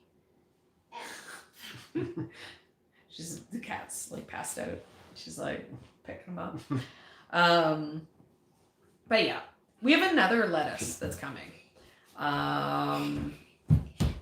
Do you remember? The red? No, the Easy Leaf. That's it. That new Salanova ripoff. Yeah, it sounds like there's like a Salanova ripoff. Because obviously, like anytime someone's like developing a seed, someone else is like developing it too. So there's what was it? Easy Leaf. There's this like other brand of head lettuce that you can chop up into a salad mix in the same way that Salanova works. And it's called Easy Leaf, and it's like way cheaper. So we're gonna try out some of that just to do an experiment with it. And then we're normally, so our salad mix bags, which is the main thing that we sell in the bags, is only lettuce. It's just the Salanova lettuce. It's a bunch of different colors of it mixed together. But we do want to start having, a lineup of different salad mixes. So we are going to have some that are not just pure lettuce. We're going to have some that, have, like, going back to the kale that we're so excited about. We're going to have, some different stuff. So we'll be able to have more salad mix available at the farm without it being all just salad. I don't know. Does that make sense? Right? Like, when you buy like a spring mix usually, or most salad mixes, they don't have just lettuce in them. I think some of our customers liked that it was just lettuce. And we'll definitely keep an all lettuce option. But yeah, we're doing some experiments when it comes to the greens. Right? Like I bought some baby, we're gonna do like baby lettuce greens too. As well. I'm excited about the mustard. And then we're gonna do our smoothie mix. Our smoothie mix is like kale and sorrel and spinach. Yeah. Or like maybe not even, maybe just like kale and sorrel. And we were talking about doing a stir fry mix, which is all like bigger stuff. It would have like some of the choy and the kale and some of the mustards, stuff that like cooks well. Yeah. Because I'm always like looking. We need a little bit of a marketing angle to sell some of the products. Yeah, lots of times people, right? Like if we go down and we're like mustard mix, like no one, that isn't gonna sell, right? Like we've talked about sorrel. We want to sell sorrel. We think no one is going to buy sorrel. But they should. But they should, and if they try it, then they'll see it why they should. Yeah, and I think there's like no name, like sorrel doesn't mean How anything. about like lemon leaf? So we've been talking about. I just came up with that one. He didn't. It's my name. And we've been talking about it for like 2 years. That's how patent law works. Oh, okay, sure. Well, I'm fine if you patented it. It's the first proprietary product being offered by Candy the Grass Incorporated. Well, you're watching us? The kids are downstairs on YouTube watching us? That's pretty funny. They might be. Are they? They definitely are. They're downstairs. They're like giggling about Yeah. it. Like, Because we usually let them watch their like little shows on YouTube while we do these. We should wrap up though, because it's turning into chaos. Let's give it. Tomorrow's a holiday, so the kids get to stay up. I know, but it is after bedtime. All right. Okay. Let's do 10 more minutes. Okay. We got 10 more minutes. So basically, yeah, we need to come up with some marketing names for the salad mix, especially for the mustard. But there's like this one that I've heard people talk about, and it's pretty genius. They call the salad mixes that have like mustards and stuff like that. They call it like health blend. Right? It's good, huh? Is it? Yeah, it sounds better than like spicy mix. Yeah, right? but if you think health blend, are you expecting spicy? Will you be happy with spicy when you're expecting health? We could be like spicy health mix. Yeah. Or like, people should eat those big mustard leaves. They're so good. Well, and the other thing too is like our favorite. Like if you make a sandwich, our and you have one of those is the red mustard. Yeah.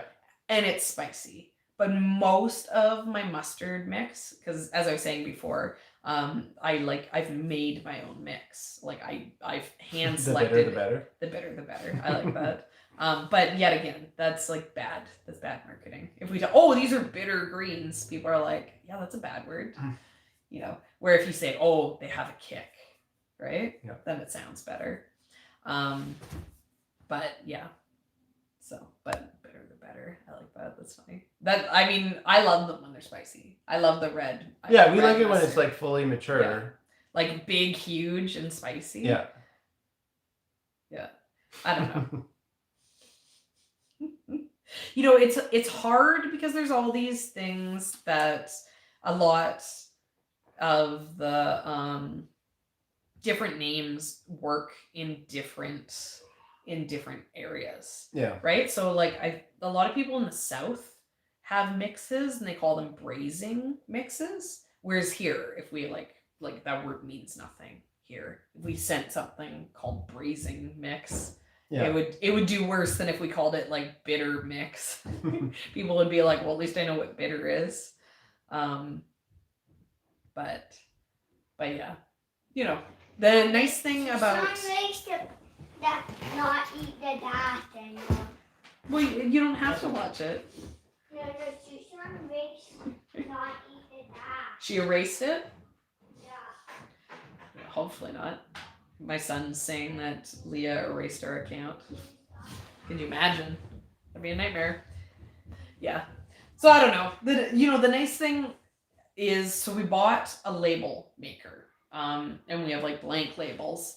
And so we will be, I probably should work on that soon. We're going to make labels for all of the salad mixes.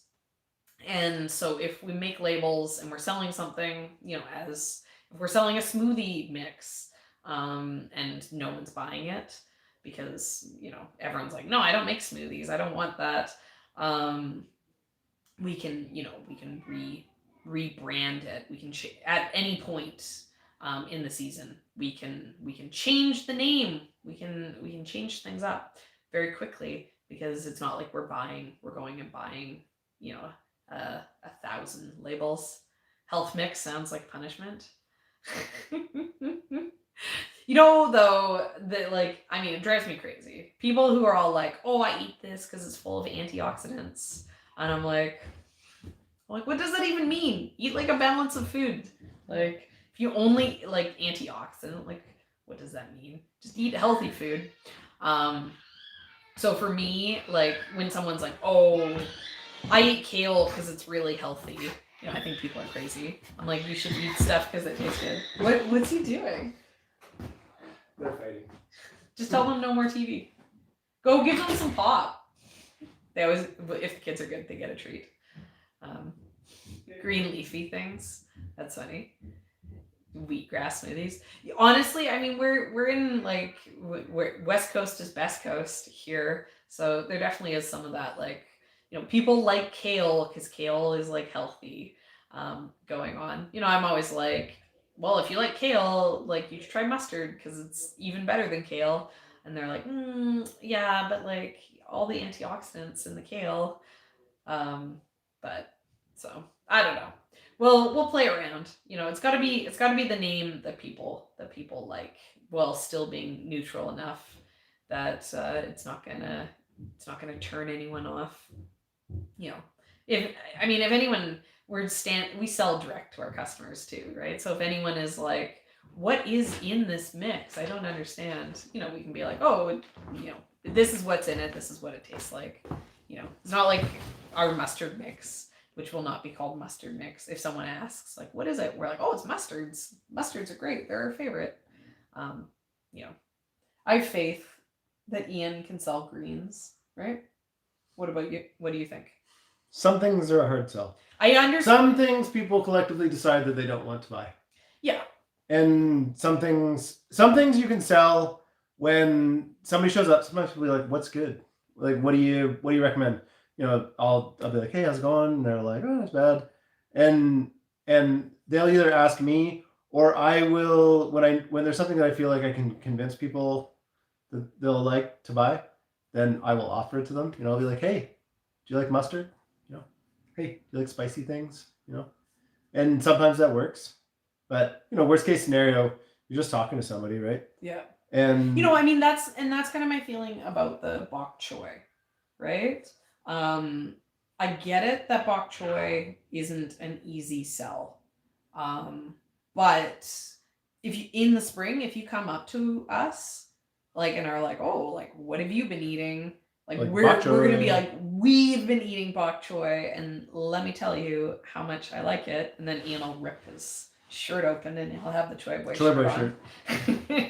You know, but like we're passionate about bok choy, right? So I think because we're so passionate about bok choy, that like we can like transform Kelowna into like into a place where other people love bok choy, because we're like, you know how we had bok choy last night, because we literally eat bok choy every day. we have 50 days straight of bok choy for dinner. Yeah, this is how we did it last night. It was even better than what we did it before, and like, oh my god, like I'm drooling just thinking. Last time we ate it raw in the field, and there was still grit in it. But tonight we washed it. And oh my god, it was so good. We ate it out in the field after just being washed. But Ian doesn't. Ian likes bok choy, so like Ian spends all of the spring talking about bok choy. But we'd be like, oh, what are we going to eat tonight? And we're like, oh, let's do bok choy. And then we'd go harvest a dozen bok choy. Yeah, at least.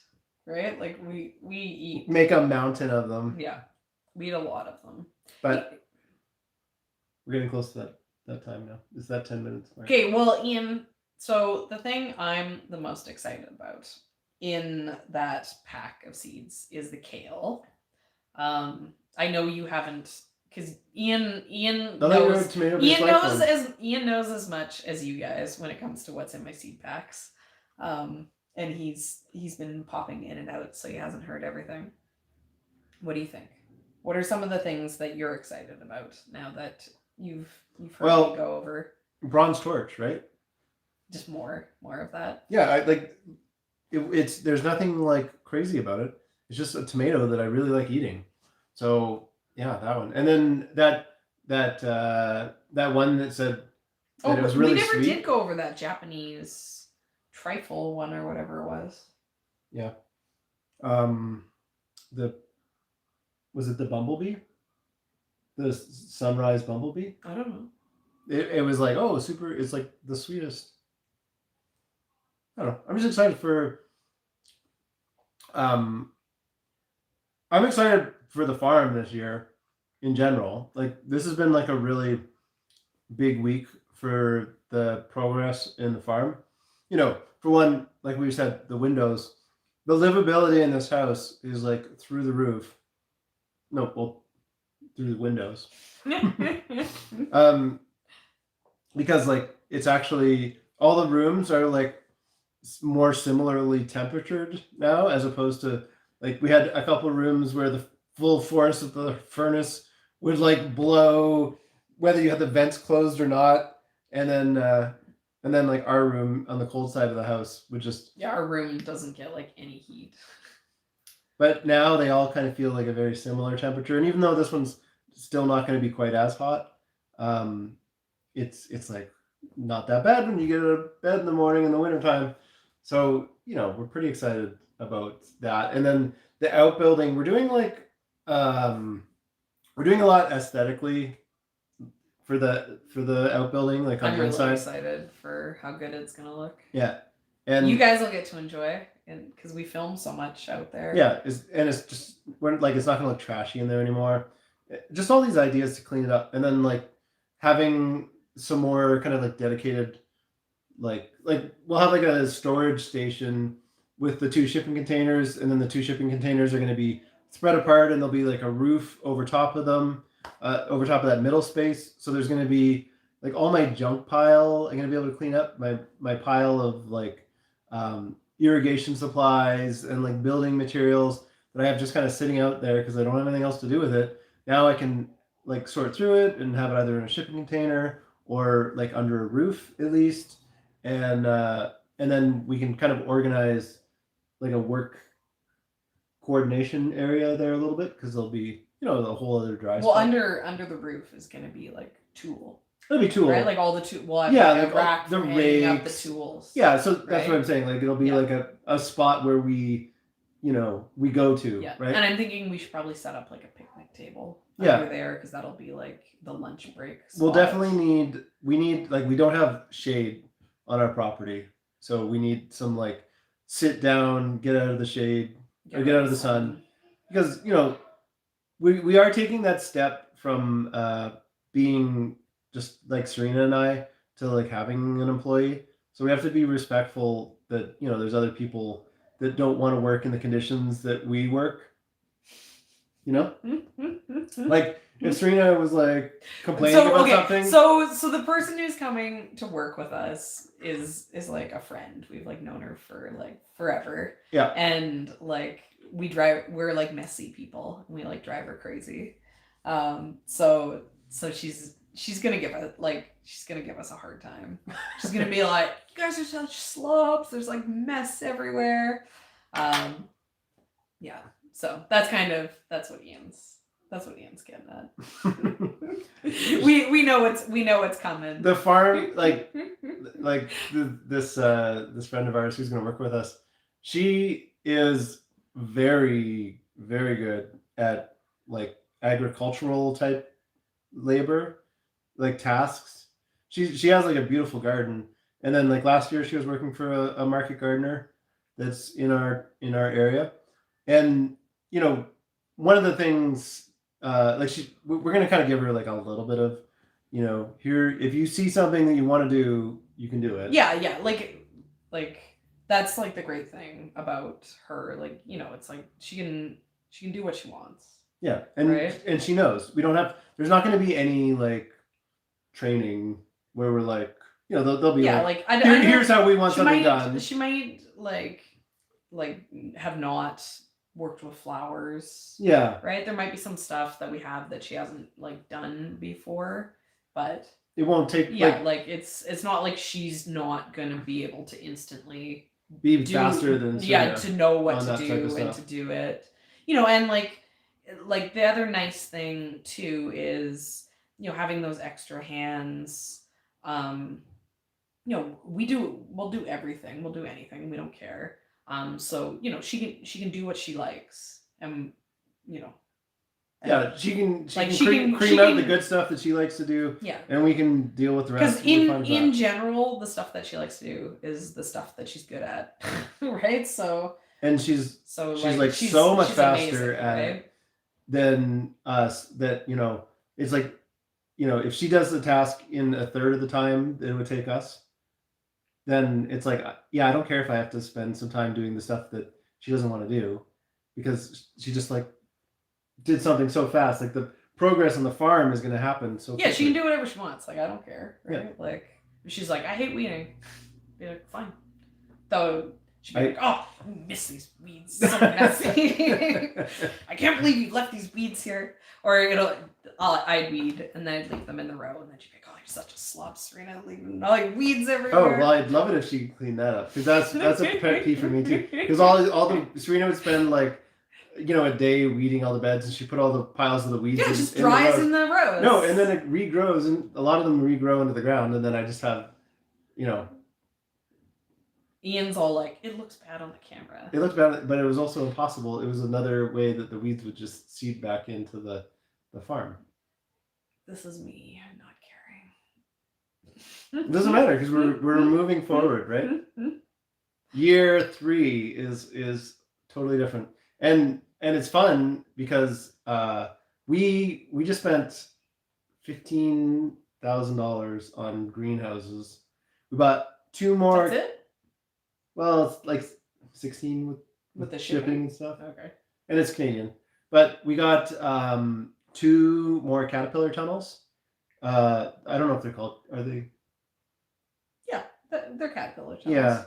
They're so we call them like high tunnels, or I mean we refer to them as the greenhouse just because it's what we have. Yeah.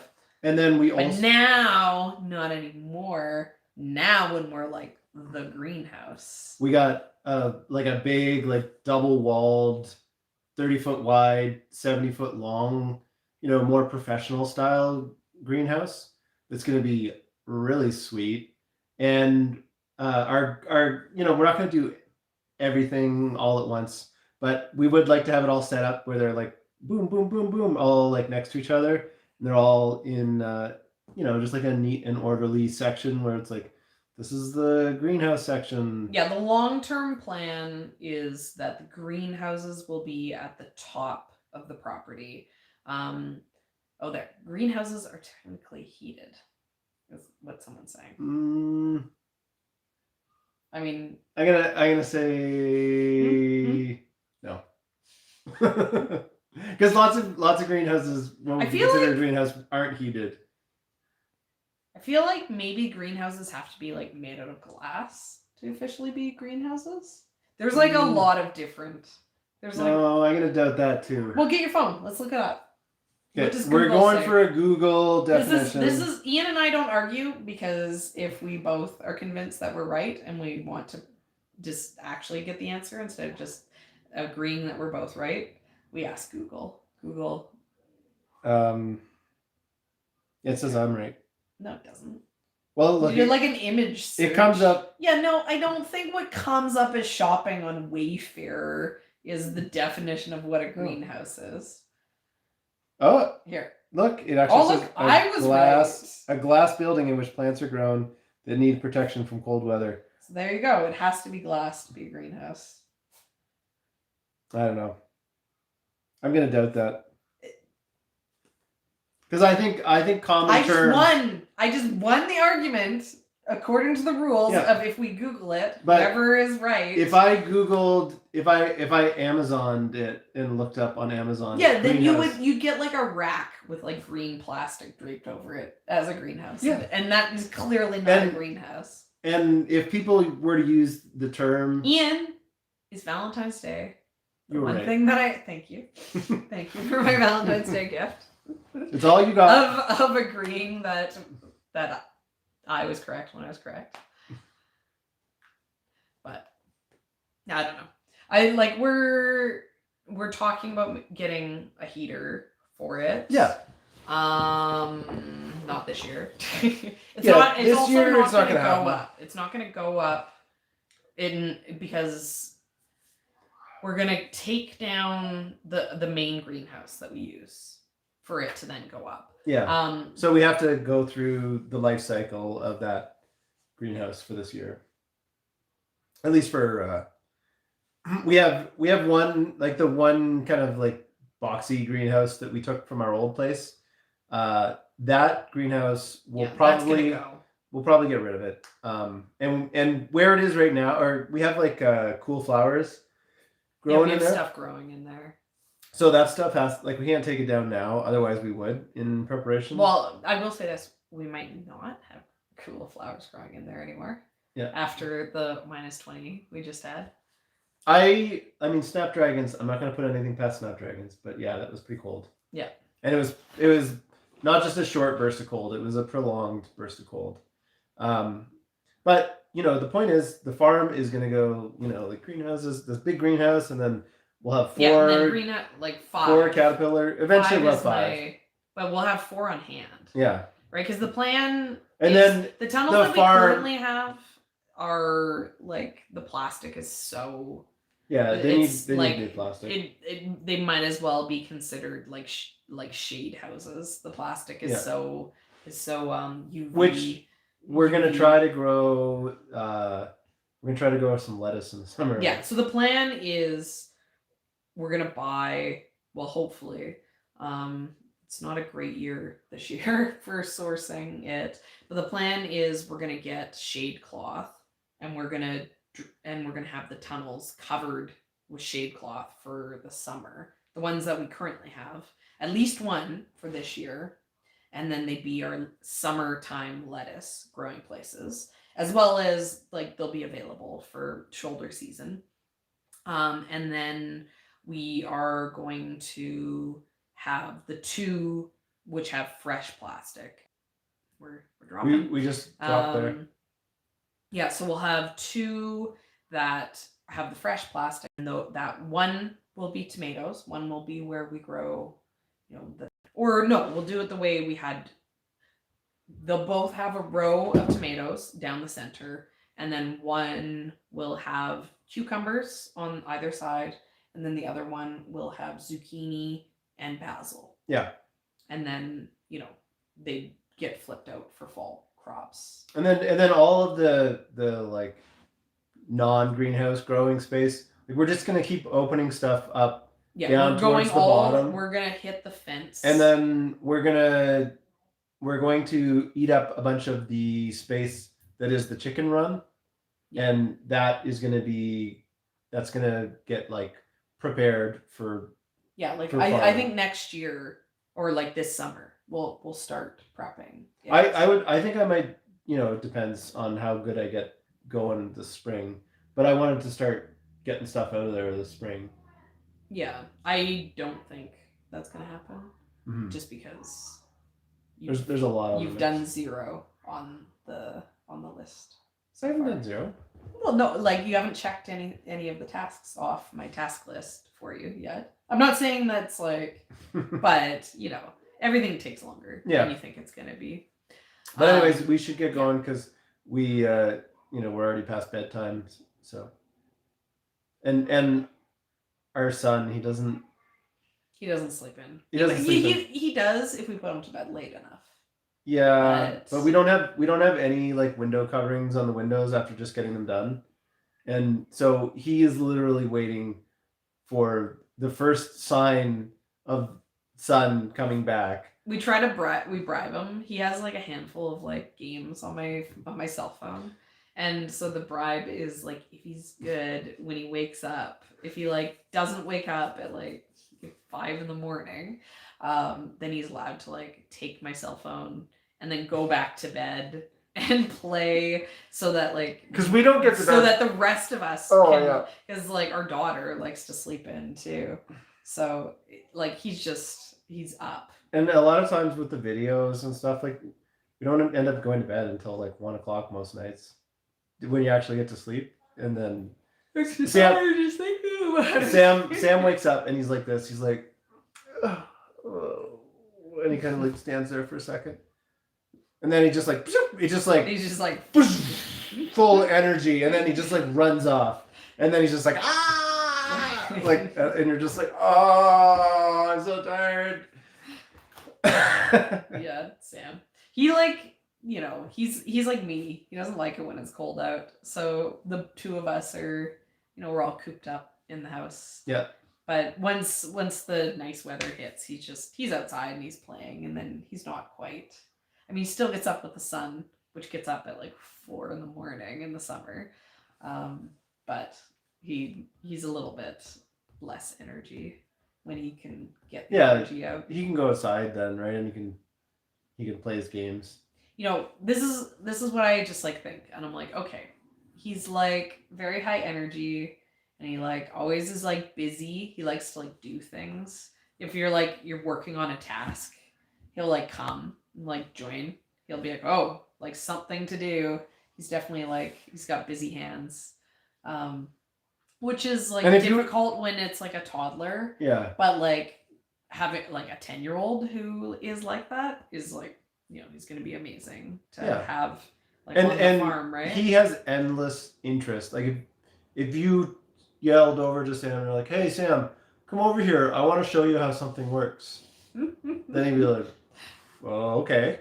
Like show me what you can show It's me." like so hard when we have like workers working because he's like, what are you doing? Yeah, What is he'll- your job? Like, how does your job work? Like, what is this? But and then he has like his language isn't super clear, so they're like, people are like, whoa, it's like, what is he asking?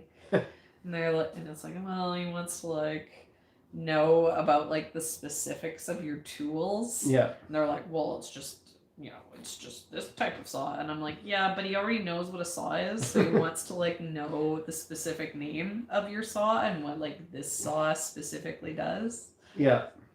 And it all goes up there. Yeah. He remembers it. He knows it. And he understands things. Yeah, like the other day he like, because he's super into like electrical stuff, because we have a friend who likes kids, who is an electrician, who will let Sam hang out when he's like doing like electrical work. Like he did a bunch of work on the and outbuilding. Sam like is like respectful of like, it's like, what I'm doing right now isn't safe. You need to like go away. Like he's like good for that. But so he's like super into electrical stuff and like understands it in a way like I don't even understand electrical. And the other day he was like, what are those buckets on the top of poles? He's like on the roads, what are the buckets on the sticks? And I was like, what is he talking about? And he was like trying to explain what he was asking. Yeah. And like what He's asking what about are those? Transformers. Yeah, so he wanted me to like So. explain what like Transformers were. and like I was like, okay, well, I don't know, like let's Google it. And so then I'm like, well, Google's saying this, and then he's like, well, but what's that? And so then it's like, well, okay, like, you know, it ended up to me having to like explain like hydro dams, because like here in BC a ton of our power comes from hydro. So I'm like, well, this is what a hydro dam is. And he's like, but like, what do you like, how does that work? How do dams make power? And then it's like, oh, and then they travel on the power lines. And he was like, well, but how come some places don't have power lines? But like, there's all houses have power, so how do they have power if there's no power lines? You know, it's like, well, then there's like buried cables. And then he's like, oh, because he's also into irrigation. So we've gone through how water works. So he's like, oh, buried, oh, like water lines under the roads. He's like, oh, I understand this concept. It's just, he's so funny. Like the way that he is viewing the world, the things that he's looking at, you know, like I'm here and I'm like just seeing things and thinking things in my head, but he's looking for things that are broken, you know, like little inconsistencies, or you know, that's what he's looking for when he's walking around. It's just funny. When we can channel that energy, he'll be very useful. Yeah, our joke is like, because he's been like that from like birth, pretty much. Yeah. And so our joke is like, oh, Sam knows how things works. Yeah, that's his catchphrase. Yeah, like Sam knows how things work. Like what's the one that he always does? We'll be like, oh, like he hurts himself, and it's like, oh, where did you get the owie? Yeah, where's your owie? Instead of being like, where's your owie? "Oh." He's like, oh, the bedroom upstairs. He'll talk about the location where he got hurt instead of like where on his body that he got hurt, which is just, you know, it's just the it's just difference. interesting how he uses language. You know, or my favorite, the new thing that he does, because he's in some like language therapy stuff. So it's always like, well, like how is his language skills? But the new thing that he does to me, I'm like, okay, Sam, what would you like? Do you want this or this? And then he says back to me, he's like, I want this and this. And I'm like, well, okay. He's obviously sophisticated in the use of language, because he's like using language against me. He's like, no, I want candy and a treat, not candy or a treat. but you know, Yeah, he's funny. he's a fun little guy. Yeah. Okay. There we must leave it. But he also does have to go to bed. Yeah. They're probably literally destroying the house down there. Before we go though, what do we have coming up? For videos? Yeah.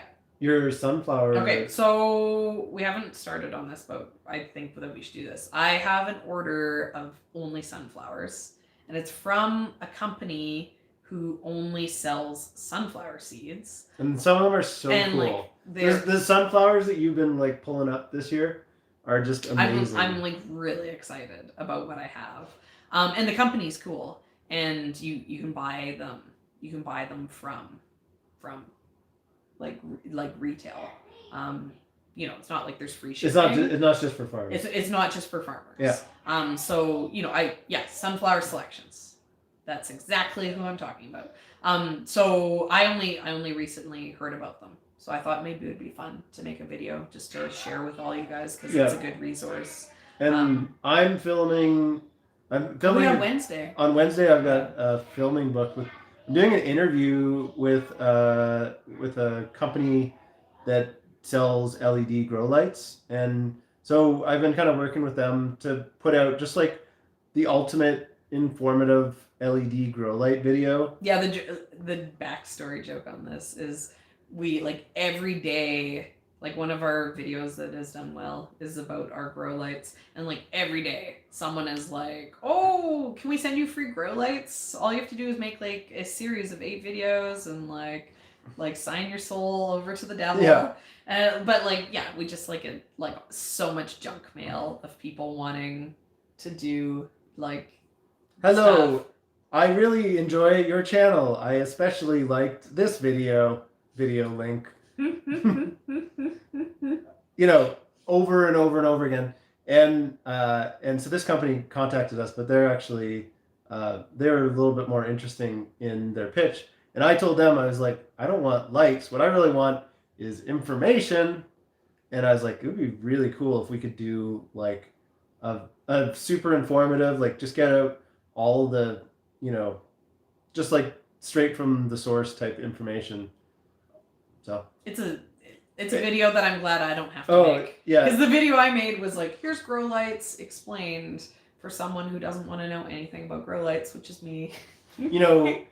And so now Ian, we get so many messages of people asking us for more info about grow lights. And Ian's interested in that kind of thing. So he's learned about grow lights, and now he's going to share all his knowledge. Yeah, we're not like professional video editors. Well, technically we are. We are because we make money for editing videos. But we haven't been like trained in video editing, like anything like that. I don't know. I'm sure I've taken at least a few master's courses at Google University when it comes to. My point is that the more complicated video gets, the exponentially longer it takes to edit it. You know.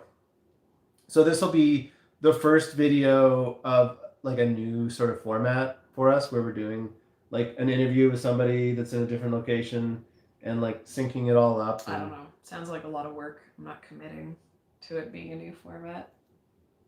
We've never done it before. I know. That makes it a new format. I know, but it's a lot of work.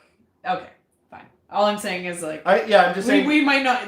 Just because we're doing like an online interview for this video doesn't mean it's going to be a thing we're going to do again. No, because it's going to be a pain in the butt. I'm sure we'll do it again in the future, but it's not like it's going to be a regular format that we use. But like there'll be people that we want to interview, and we don't. Well, I don't ever want to leave the property, so you know. That's not true.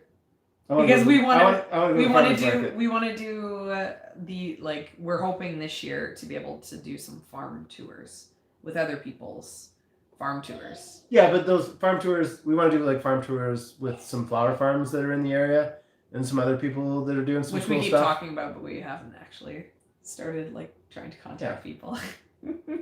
We're a bit, you know, like we have lots of ideas. Yeah, there's no shortage of ideas.